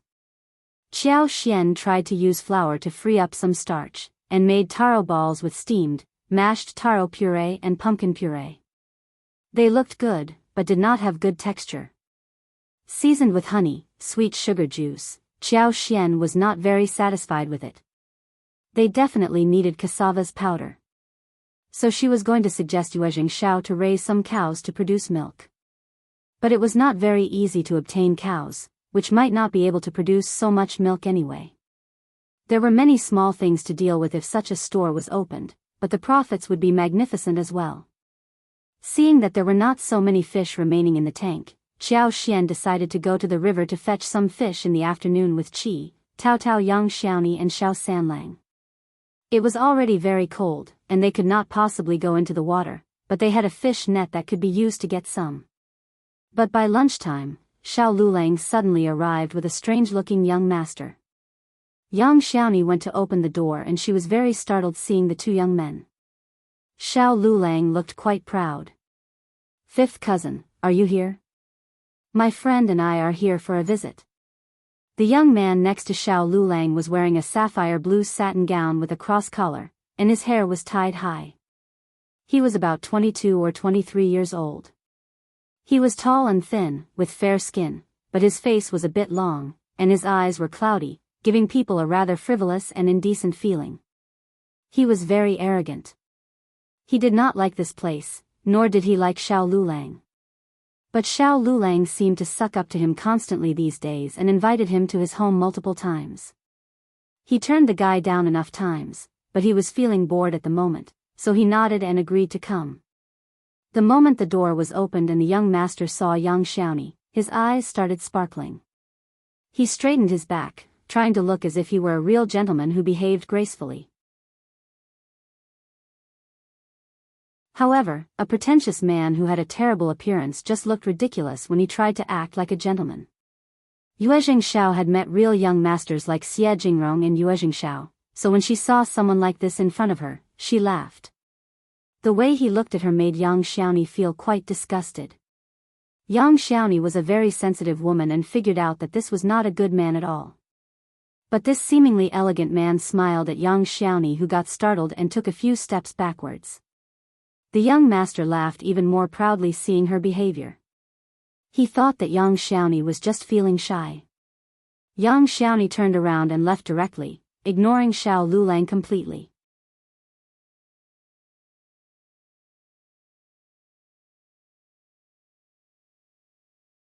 Chapter 383. Proud. The young master smiled even more proudly when he saw Yang Xiaoni's retreating figure. Shao Liulang frowned but then smiled at the young master. "She is just a countryside woman who doesn't know how to behave, don't get angry, okay?" Young Master Zhao was not mad. Instead, he looked sleazy and laughed. "Who is that?" Shao Liulang had always been trying to suck up to young Master Zhao, who never spoke to him of his own accord. Hearing his question, Shao Liulang said, "My cousin's wife." He could not help but complain. "She is from the Yang family. Her brother and sister-in-law are such horrible people. Our family should not have married someone like this, but my cousin fell for her, so he insisted on marrying her, no matter what." Shao Liulang shook his head and said disdainfully, "My cousin is so simple-minded, he just likes her look, not anything else about her, so stupid." Young Master Zhao laughed as he thought of Yang Xiaoni's looks. He smiled. This girl did look very pretty, and it was quite normal that she could fascinate some men. But what a pity that she married a countryside man. It was like putting a beautiful flower upon cow dung. Hearing Shao Liulang coming in, Miss Fong came out of the room and frowned at him. "What are you doing here, and who is this man?" Miss Fong glanced at young Master Xiao and felt disgusted inwardly. This man looked so pretentious. She was experienced enough to understand immediately what young Master Xiao was like. Xiao Liulang looked very proud. "Young Master Xiao is the second young master of Master Xiao in the city, my fellow classmate at the college. He is here visiting me, and we came over to talk to my fifth cousin." Xiao Liulang looked so proud as if he were showing off. Look how generous he was to have brought his friend with him. He was sharing his friend network with Xiao Yunduan. Miss Fong did not get what Xiao Liulang meant. She did not like this young Master Xiao, but they were here after all, so she could not drive them away. She asked Qi to fetch Xiao Yunduan. She was thinking about speaking with Yundan not to talk with this man too much because he looked absolutely ill-mannered. Xiao Yunduan was reading in the room, and Xiao Xian, Tao Tao were in the yard, working. Hearing the sound of door knocking, Xiao Yunduan walked and was surprised to see young Master Xiao. He knew this man, for sure, the younger son of Master Xiao, and Zhao Ming's brother. Zhao Guanghua was studying at a college in the province and did not come back until the beginning of the year.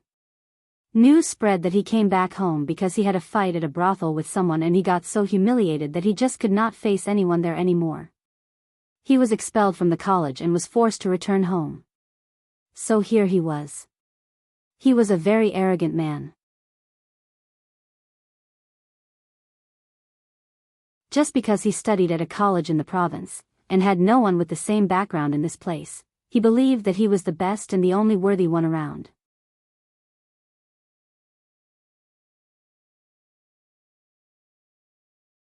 Chapter 384, Evil Plan. The Zhao family was one of the richest families in the local area, and many people were always trying to suck up to them.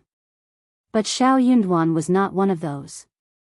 In his opinion, Zhao Guanghua's appearance surprised him but did not please him. On the other hand, Xiao Liulang was feeling quite proud. "Brother Zhao is here to visit me, so I am showing around." Xiao Yunduan said inside his heart, "Thank you very much, damn." He did not intend to receive Zhao Guanghua at his home. He was not a well-mannered man, considering he had a fight with someone else for some woman at the brothel. Most importantly, he did not want him to see Xiao Xian and Tao Tao. Xiao Yunduan greeted politely and said, "We have many people at home, sixth cousin. We can have a chat at your home." "I would like to have a chat at your place, brother Xiao." Zhao Guanghua still dreamt of meeting Yang Xiaoni again. If he could stay, he might see her again.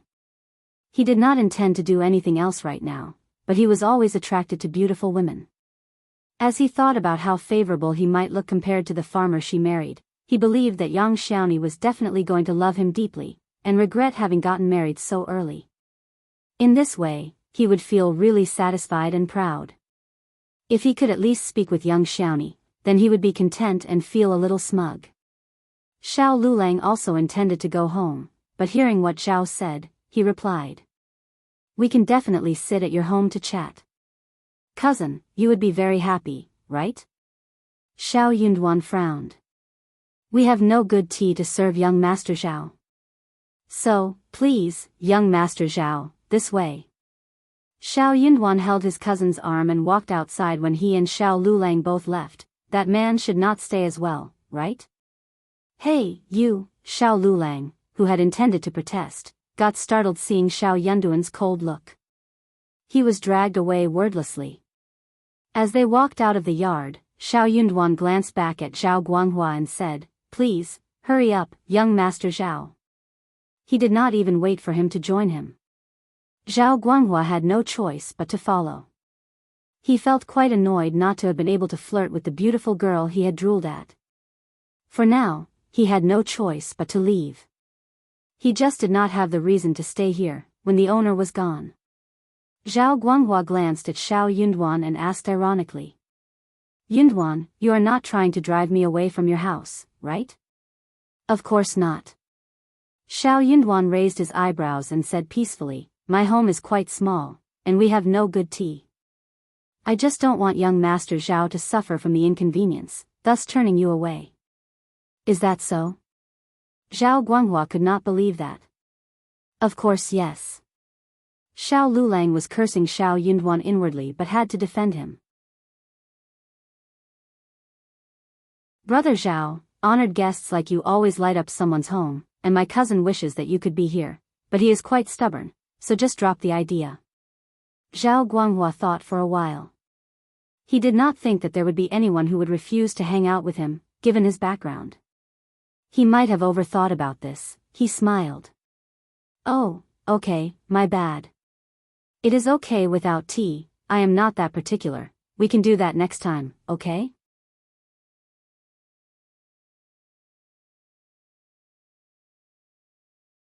Chapter 385. Not to his home. Xiao Liulang kept saying yes, but sneaked a look at Xiao Yunduan. He felt quite sour inwardly. He had tried his best to get young Master Zhao to his home, but the esteemed guest became more interested in Xiao Yunduan instead. That was really annoying. Xiao Yunduan could not help but feel a bit worried. He could not understand Zhao Guanghua's purpose of trying to befriend him and wanting to visit his home. Then he thought of how his sister Zhao Ming was hanging out with Qiao Wei, and he suspected that he might be here digging around seeing what happened to Qiao Wei. The elder Miss Qiao was so annoying. The more Xiao Yunduan thought about this, the more he believed that it was the truth. Xiao Yunduan did not trust him that he was here to visit his cousin. So, he was not going to let him get close to his own home. He had accompanied Xiao Xian to the Qiao mansion, and he knew that Xiao Xian pretended to be very obedient and quiet, honest in front of the family. She didn't even get mad even when she was laughed at. If Zhao Guanghua saw how bright and stunning she looked, he might leak that news. So, Xiao Yunduan sped up. At the third section of the family, Ms. Ma had just killed a chicken and was getting ready to cook. Seeing Xiao Yunduan coming over, she got very displeased, but she did not dare to say anything and just glanced at him. Xiao Yunduan had not noticed this since he was thinking about Xiao Xian all the time.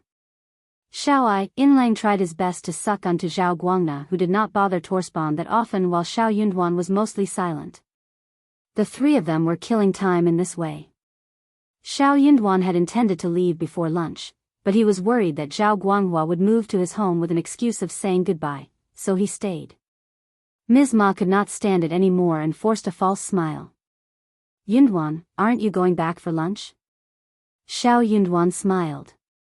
Sorry that I have to trouble you today. Ms. Ma.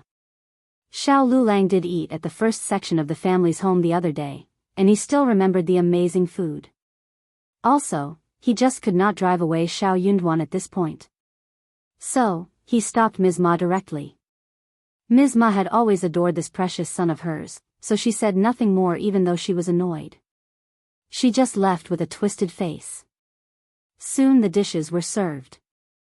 Ms. Ma was quite terrible at cooking. The chicken was so roughly made, okay looking, but was the only properly prepared dish. The other two vegetable dishes did not have any oil. Xiao Yunduan stopped after moving the chopstick symbolically.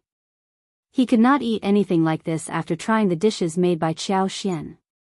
Zhao Guanghua was the same too.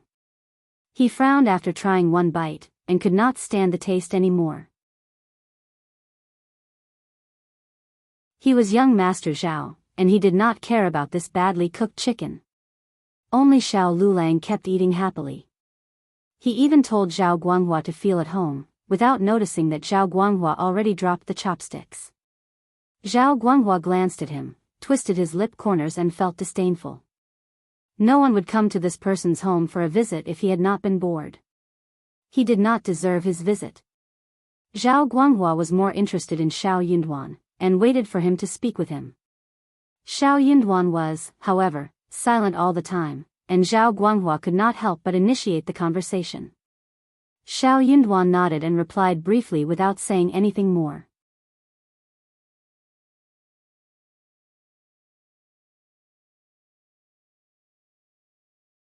Chapter 386. Jealous. Zhao Guanghua felt even more bored. These two cousins were quite funny. One was overly passionate to flatter him, the other was completely silent. He never would have believed that Xiao Yunduan was trying to ignore him. He was young Master Zhao. Feeling bored, Zhao Guanghua left the place after the meal. He was out for fun, and if he could not find it, there was no point in being here any longer. He could not find anything interesting here at all. Xiao Liulang just could not keep him. Zhao Guanghua decided not to speak with Xiao Liulang anymore, but he thought of Yang Xiaoni and intended to have some conversation with her in the future. Xiao Yunduan let out a sigh of relief when that man was gone. He hoped that this man would never come back. Xiao Liulang felt quite angry. Fifth cousin, you have behaved terribly. Brother Zhao doesn't come to us often, and I let you eat with him. Why did you show him a cold face? Xiao Liulang believed that it was Xiao Yunduan who gave Zhao Guanghua the cold shoulder, because of which he left so quickly. Xiao Yunduan was not bothered to talk about this. He reminded him.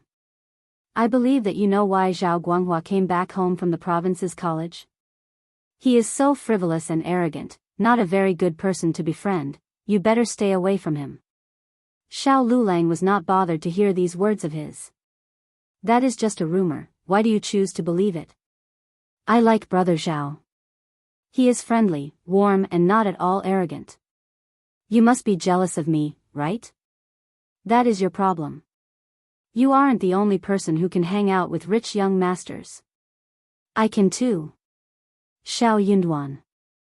Xiao Yunduan did not like to teach anyone. He was not Xiao Liulang's father and he already told him what he should hear.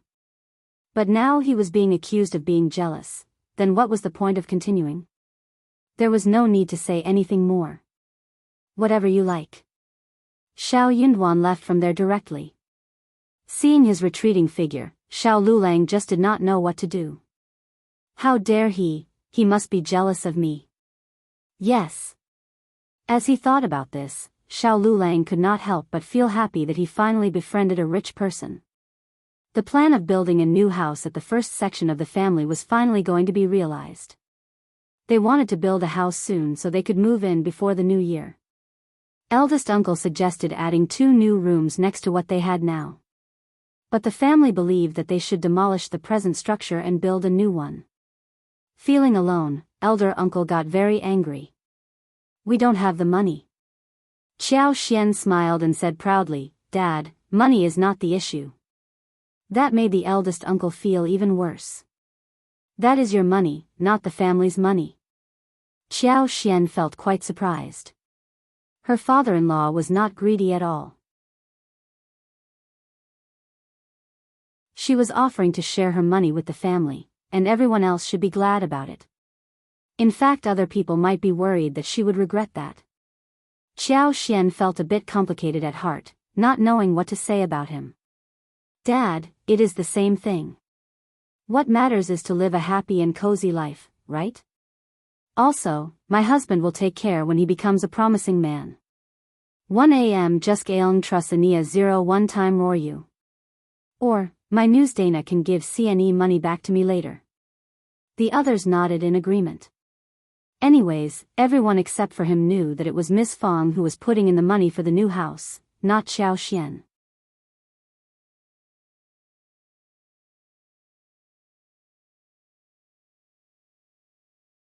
Chapter 387, Speechless, but they decided not to say anything about it. After all, they wanted to live a peaceful life, rather than get bothered by unnecessary trouble that ruined their mood. Eldest uncle was speechless. Whatever you like. Miss Fong struck the table resolutely. Done. However, when the old house was demolished and a new plan was made, they needed to find a place to live temporarily. Well, they could have borrowed some empty place from the second and the third section of the family, but they would never let it happen. They did not want to be taken advantage of by their relatives. Apart from eldest uncle, no one from the first section of the family would be interested in sharing a place with the second and third section of the family. In the end, Miss Fong went to speak with the land officer and the clan tribe, so the whole family decided to have a temporary place in the empty house next to the ancestral hall. They could carry all the stuff and luggage there. A temporary hut could be built as the kitchen. Hearing that the first section wanted to build a new house, the whole village was shocked. The first section of the family has really flourished. They are building a new house. Yeah, where did they get that money from? But they have more and more people moving in, and they need to have new places for those upcoming grandchildren. It is more than building 2 extra rooms. They are building a completely new one. And they even bought a lot of land around the house. How big will that house be? That is not your concern. They have got a very rich daughter-in-law. 26 sets of dowry must have had a lot of gold and silver, enough for the new house.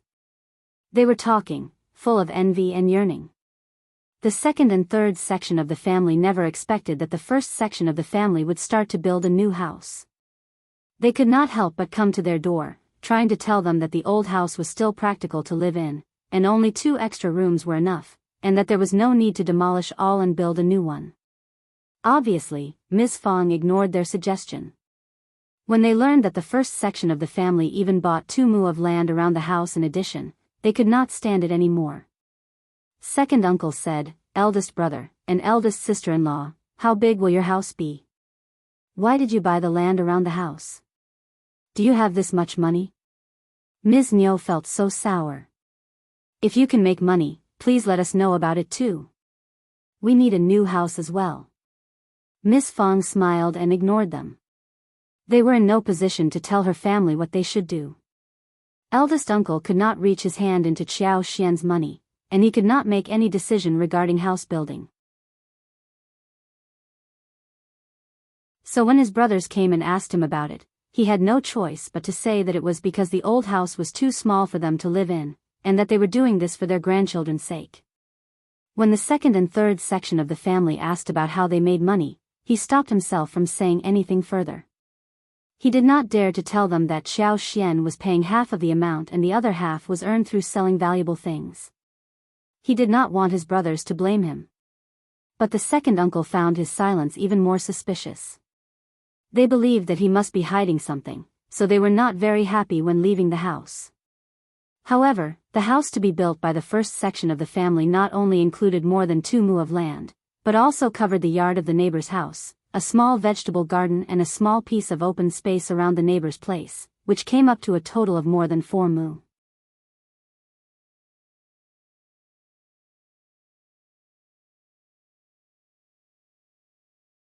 Chapter 388, shock that would make it 8 mu in total, including the new house to be built. Then, including the 12 mu of Qiao Xian's garden, there would be 20 mu in total. That was 20 mu of land in total.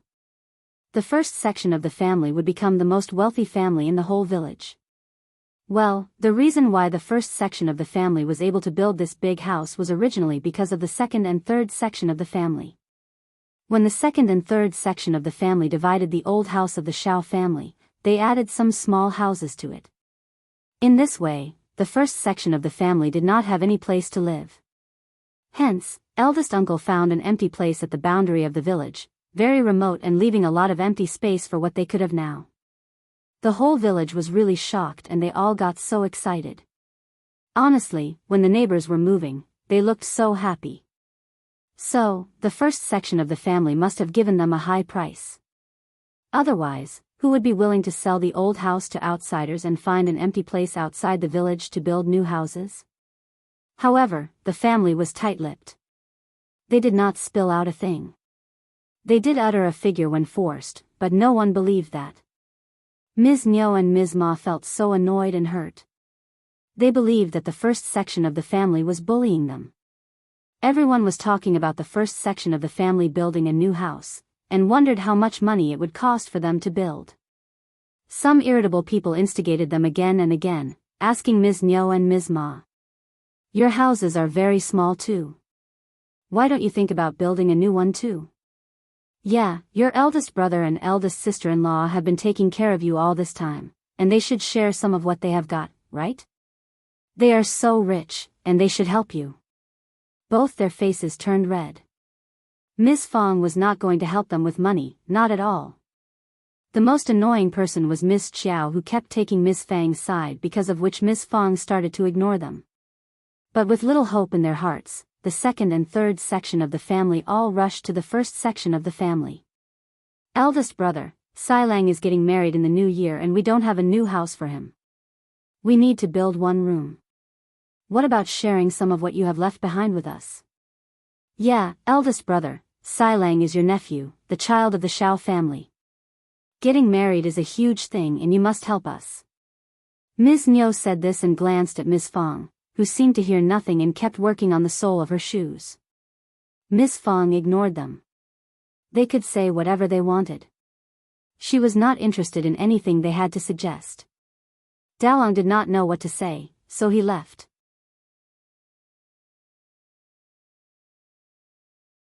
Shao Sanlang and Shao Yinduan, Xiao Xian and Ms. Su were all there. They wanted to watch the show, and also did not want Ms. Fong to be bullied. Third uncle also joined in and tried to convince the eldest uncle. Third uncle thought that if his eldest brother helped the second section of the family, he would help the third section of the family as well. Yang Xiaoni was shocked. No wonder Yang Liang and Ms. Tian could not cause any trouble here. Her mother-in-law knew exactly how to deal with the situation. Sweat ran alongside eldest uncle's forehead as he staggered. Ms. Fong, I don't think that building one more room would cost that much. What about, if it doesn't cost that much, they can build it themselves. Ms. Fong sneered.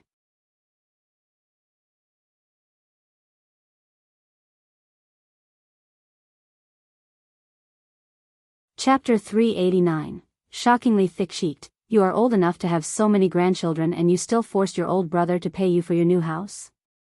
How shameless you are. Second uncle and third uncle felt their cheeks burning. The words spoken by Ms. Fong were true and heart-wrenching. The children of the first section of the family glanced at them, making them feel embarrassed. But that was nothing compared to their jealousy and resentment. So what? Their eldest brother had been taking care of them for so many years, and there was no point in leaving them behind when they were living a happy life. Eldest sister-in-law, you are wrong. Eldest brother is capable now and he should take care of us brothers. We were born by the same parents, and we should all live a happy life together, right? The children were all speechless. Sure, but they needed to create a happy life themselves. They were seeking advantage of them but still trying to make themselves sound as if they were being reasonable and righteous. Ms. Fong smiled. What about you taking your eldest brother to your home, so he can work for you and all the money he earns can be yours? All you need to do is to find him a place to live and feed him 3 meals a day. How does that sound? Second uncle and the others from the family were all stuck with words. Eldest uncle got so embarrassed as well. What are you talking about?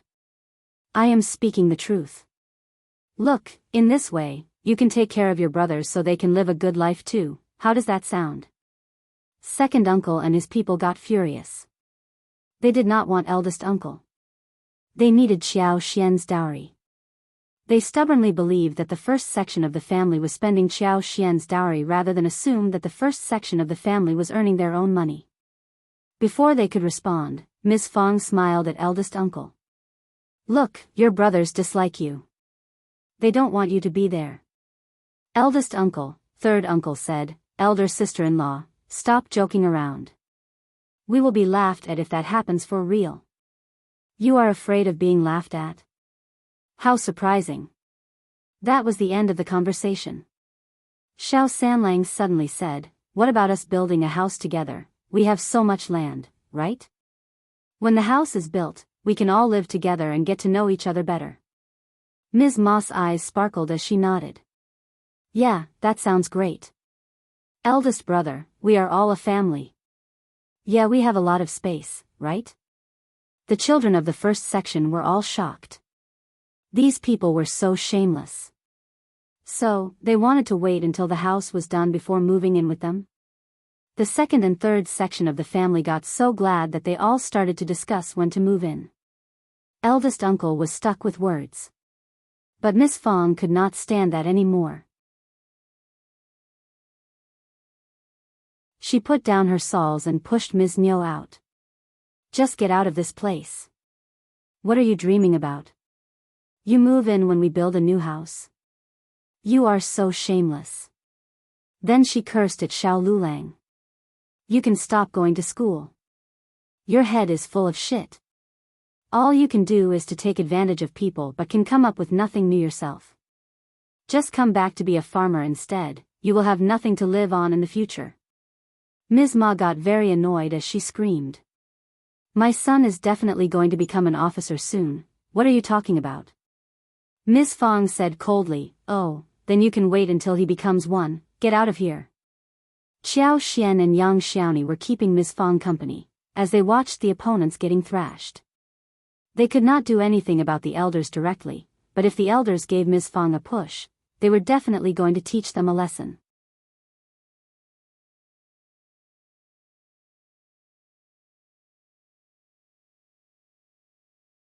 Chapter 390, Tore off MS. Sue hesitated but then backed her up as well. When Ms. Fong drove them out, Ms. Ma said angrily, you angry bitch, so unbelievable. Ms. Fong smiled.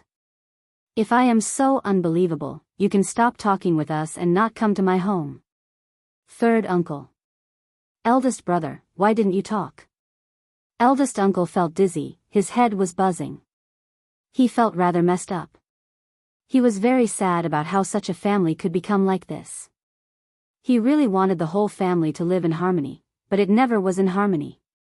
Ms. Fong argued with him fiercely, and the whole family disliked him. Now even his brothers disliked him. He had never been treated well. Shao Liulang was very angry by what Ms. Fong said as well. Or that was because he had been shamed by Ms. Fong. He could lie to himself or others, people like Ms. Ma and third uncle who trusted him blindly. He could even be stuck inside his fantasy. Yet he knew pretty well what he was like at the college. During the examination, he couldn't answer any of those topics, and he just wished that he could have some luck to pass the examination. He waited 1 year after another, hoping that he could answer some of the topics on paper next year. But Ms. Fong tore off the fantasy ruthlessly and he felt seen through. You should not look down upon me. Fifth cousin is nothing more than a cultivated talent, and you never know what is going to happen in the future. Ms. Fong replied. All right then, you can make a fortune and be an officer if you want, don't worry about what we are doing in our family. Shao Liulang. After driving them out, Ms. Fong said to her children, have you spoken with the workers? When do we start? Shao Yunduan responded quickly. We will tear down the house the day after tomorrow. Good. Ms. Fong smiled. Just hurry up and remove what we need to remove. We are not living here anymore. She glanced at this familiar-looking yard and house, sighing emotionally. I have lived here for so long and I don't feel like leaving. Xiao Xian smiled. Mom, when we move into the new house, you will definitely love it. We are going to use the best materials and the house should be intact even in a dozen years. Ms. Fong smiled. That is great. They spent the next 2 days moving stuff to the ancestral hall, and it was very messy at home. They needed to hurry up with moving, since the demolition started the day after tomorrow. They all went down to doing their own tasks. Ms. Fong glanced at eldest uncle. Don't blame me for pushing them. They are just so annoying. Must we feed them all? Liulang is so stupid as to suggest that idea. He has read nothing in all these years. Eldest uncle was speechless. He was generous towards his brothers, but he could not counter his wife about what he had just heard. But Liulang is getting married, so what? Ms. Fong sneered. He has his own parents. We never turned to them for help when our sons got married. Eldest uncle, soon, the process of tearing down the house, and building the foundation of the new house of the first section of the family started. They did not lack any money, so they started to hire people and buy material quickly. All was going forward smoothly. That was a huge land and the whole family had already made an elaborate plan. There was a front yard, main house and backyard. The main house was a big place with 5 bays and 2 entrances. It was 2 stories high. The upper floor was going to be used to stack things, and store grain and other harvested crops.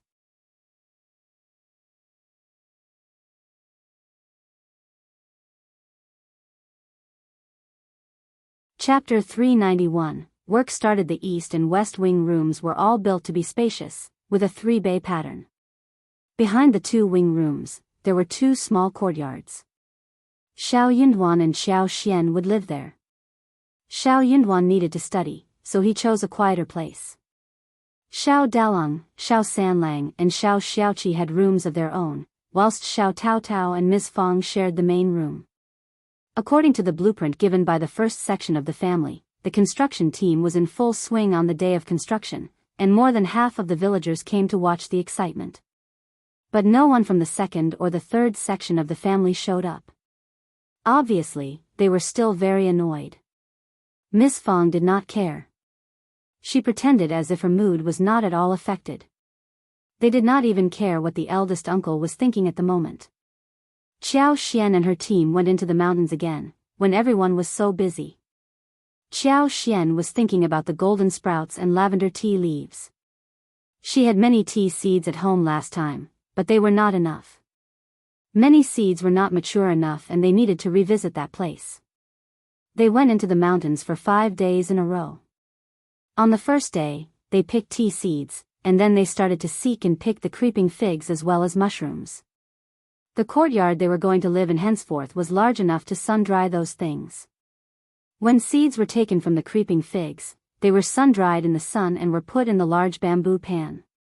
In the meanwhile, they dug more than 20 to 25 kilograms of lilies and dates. There were still many persimmons and wild chestnuts in the mountains, but they had not yet reached the ripe season, and they had to wait for a while before they turned delicious. Qiao Xian and Xiao Yunduan worked for a few days and soon after, visited the Zhang village again. The project of opening the land at the Zhang village was almost done. The couple was very satisfied by the effect. This was for planting tea trees, not crops. As long as the large and small tree stumps were dug up, it would not matter if the weeds were not cleared. They needed to make a lot of effort in removing the weeds in the first 2 days. Then it will slowly fall in place. By the time the house was built, the opening of the land project would almost come to an end. At that time, they could start to build the side yards. Building a house was quick. It was much faster and more convenient to lay the foundation and start laying bricks than earth ramming. Building a house would take about 4 days. Miss Fong saw with her own eyes that a tall, magnificent, and spacious main house was built. She felt extremely happy. The main room was larger, and when that was done, the other rooms would be constructed even faster. After all the rooms were done, they could build the entire large yard, then the small yards would be divided, along with the utility rooms. They would build sheds for raising chickens and ducks, lay floor tiles, repair drinking pools. In this way, they would be able to finish the work within 1 month or so. Then they would install doors and windows and have the requisite furniture made. They were definitely going to move in before the new year. The other sections of the family were so jealous and furious. After they were driven out the other day, they were secretly paying attention to how fast the new house was built. Ms. Niu felt very sour inside her heart, seeing the house getting ready little by little. She turned to look at second uncle. We can build a new house too. Xilang needs some space to get married. We need it to look good for him. Second uncle felt quite annoyed too, as he said, yes, we will build one on our empty space, not with their help. We are going to get a new house too. True. Only then did Ms. Niu feel slightly better. She was getting a new house too.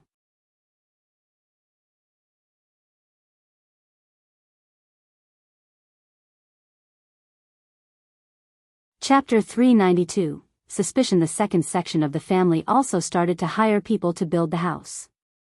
Originally, they were thinking of borrowing some materials such as bricks, stones, and gravel from the first section of the family, but Xiao Yunduan and Xiao Xian had long been on guard against them. The purchase of these things was contracted to the foreman who built the house, and the foreman was responsible for the purchase. All Xiao Yunduan and Xiao Xian did was to examine the quality and sign, confirming the source of the material on each paper. The foreman would gain some profits from it too. Most people in this era were quite practical. They took money and worked hard. Also, they barely had a chance to fabricate anything. For example, the number of black bricks bought could not be fabricated. They used solid woods, not composite lumber. With the foreman who was in charge, the first section of the family saved themselves a lot of trouble. What they needed was to get everything examined well but not get worried about anything else. But Ms. Niu and second uncle did not know about this. They tried to carry the black bricks away and said resolutely, "This is my eldest brother's home, and I can borrow a few as his brother. I can repay them later. You are an outsider and this matter has nothing to do with you, you are just a laborer. What are you stopping me for?" But the foreman lectured them and explained the details with a cold face, driving them away. He had bought everything with his money, and if Ms. Niu carried them away, he would need to make the compensation himself. They had not expected that the first section of the family had done the preparation in this way, thus getting even more annoyed. The first section of the family has spent so much money in hiring people, how much is it? They haven't lent us anything, but they can waste the money on this. Ms. Zhang was most furious. The second section of the family did not offer to build a new house for her when she got married. But now Liulang was getting married and he would get a new house. She was not worse than anyone else as a daughter-in-law, why was she so badly treated? She did not dare to complain about it in front of Ms. Niu but cried badly in front of Shao Erlang behind their backs. Shao Erlang had not felt that anything was wrong with it because he felt happy that his family was getting a new house. But hearing her tearful complaints, he could not help but feel annoyed and displeased. He could not help but mention this to second uncle that he needed one more room too because his children were growing up and they would have no place to live in later on. Second uncle and Ms. Niu, who were still annoyed by not being able to get anything from the first section of the family, lectured Shao Erlang on hearing what he said. One room was already so difficult for them, how could they afford two? They would talk about building new ones in the future. Ms. Niu was sure that it was Ms. Zhang who would have mentioned it. So she lectured her and gave her a hard time for a few days in a row. Ms. Zhang felt so upset that she cribbed about Ms. Niu and second uncle as well as the first section of the family. But for the stingy first section of the family, nothing like this would have happened. On the other hand, the first section of the family had no idea what was going on with the second section of the family. Despite shifting to a new room, Xiao Yunduan was still reading, memorizing books most of the time, whilst Xiao Xian took a break and went into the mountains again.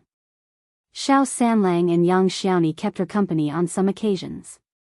Xiao Xian and her team did not go into the deep section of mountains every time. There were many mushrooms in the forests as well. They could see the creeping figs every now and then, and she was able to find them easily. There were many wild fruits in the mountains too, ripe with a sweet and sour taste.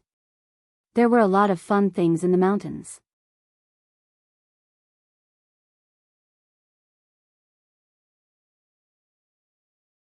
Chapter 393, Updated Space. Zhao Xian was thinking that Yuezheng Shao might send his men to fetch the last batch of lip balms, and he sure did. It was Chu Shan who came over. Chu Shan greeted her and gave her a present, as well as a letter written by Yuezheng Shao. What surprised Xiao Xian was that the present Yuezheng Shao sent for her was a pot with 5 ginseng. Yuezheng Shao had just written to his elder brother who was called Yuezheng Hong, who believed that the whole thing was very troublesome. But his younger brother rarely asked him for anything, so he could not help but feel like helping him, so he did that in the end. Ginsengs without being processed would get rotten after a long while. So, Yuezheng Hong made a lot of efforts after getting 5 of them, put them in 2 pots and finally transplanted them into 1 pot. When the pot arrived, the ginseng was dying. Yuezheng Shao was worried that it would be gone within a few days, so he asked Chu Shan to have it delivered to Qiao Xian as soon as possible. Qiao Xian thanked him sincerely and carried the pot into the garden with Xiao Tao Tao. They could not just disappear in her space. They needed to be planted in the yard. After a while, she could tell others in a seemingly casual way that the 5 pieces of ginseng were dead or gone, then her work would be done. It was her stuff and Ms. Fong would not say anything about it, let alone others. She was the only one who had the key to the garden, and she could easily conceal her secret if she wanted to. She drove away Tao Tao and put the 5 ginseng into her space.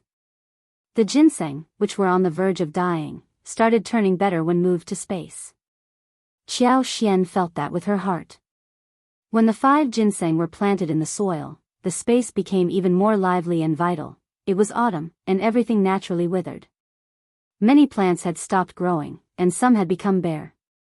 Qiao Xian's superpower was affected by the seasons, and it was not as active as in spring and summer.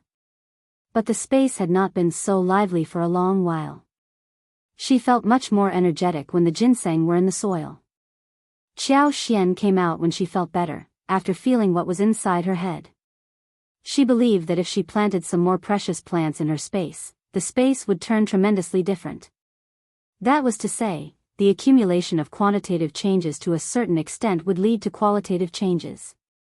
That made Xiao Xian very excited. She also kept telling herself not to get overly worried about it. The environment she lived in was still too remote and closed, and precious and rare plants were not easy to come by. Sometimes it was all about chances. Yuezheng Shao was quite reliable and he could be entrusted to find something good.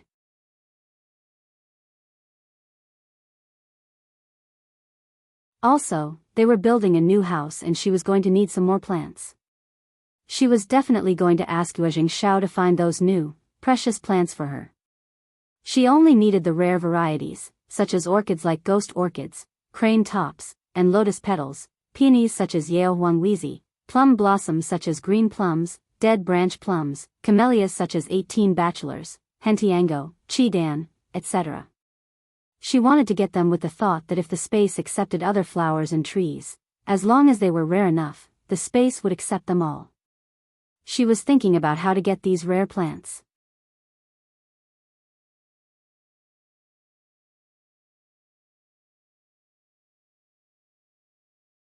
Chapter 394. Into province. These precious flowers and trees could only be obtained by famous and wealthy families. There were very few transactions of these kinds in the flower and tree market. After all, ordinary people could not afford these things. Only rich and powerful families could spend a lot of money to buy them and carefully cultivate them.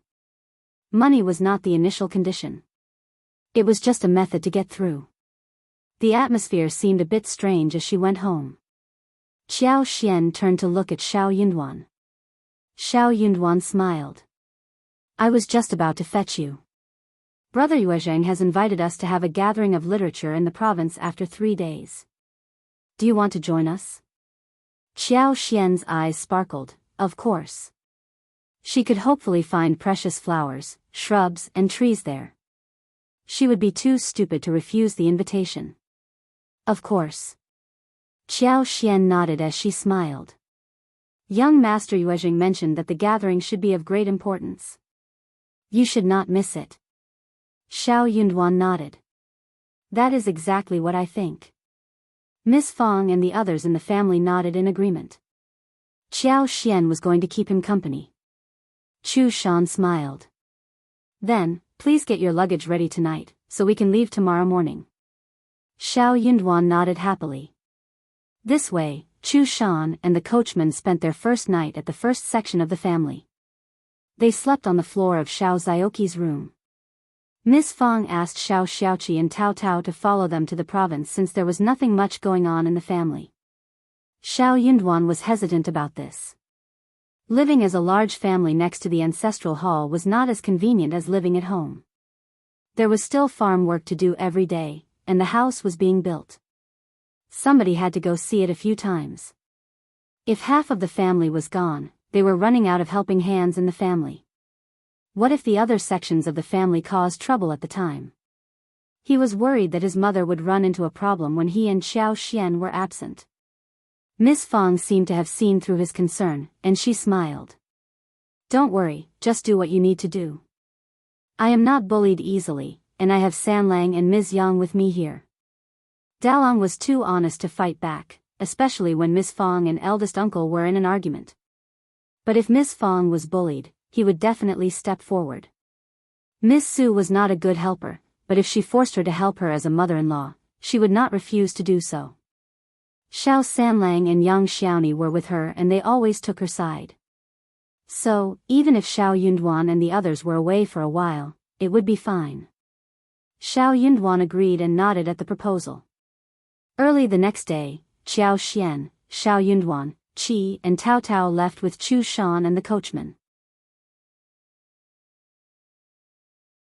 After breakfast, Miss Su, Yang Xiaoni were doing housework, whilst Miss Fong was taking care of her grandchildren as Xiao Dalong and his brother went to check around the new house before heading to the mountains for wood chopping. It was getting cold soon and they needed to store as much wood as possible, enough for the winter and the spring. Wood was not easily obtained when it rained too much in spring. Miss Fong looked and saw Xiao Liulang in front of him. "Oh. What are you doing here?" Miss Fong sounded calm but she looked very cold. This man had the audacity to suggest moving the whole family together after their new house was built. Miss Fong looked down at him to an extreme degree. You're tuning into the Biyao's Wuxia Chronicles YouTube channel. Don't forget to subscribe and join us on this journey to catch the most captivating stories.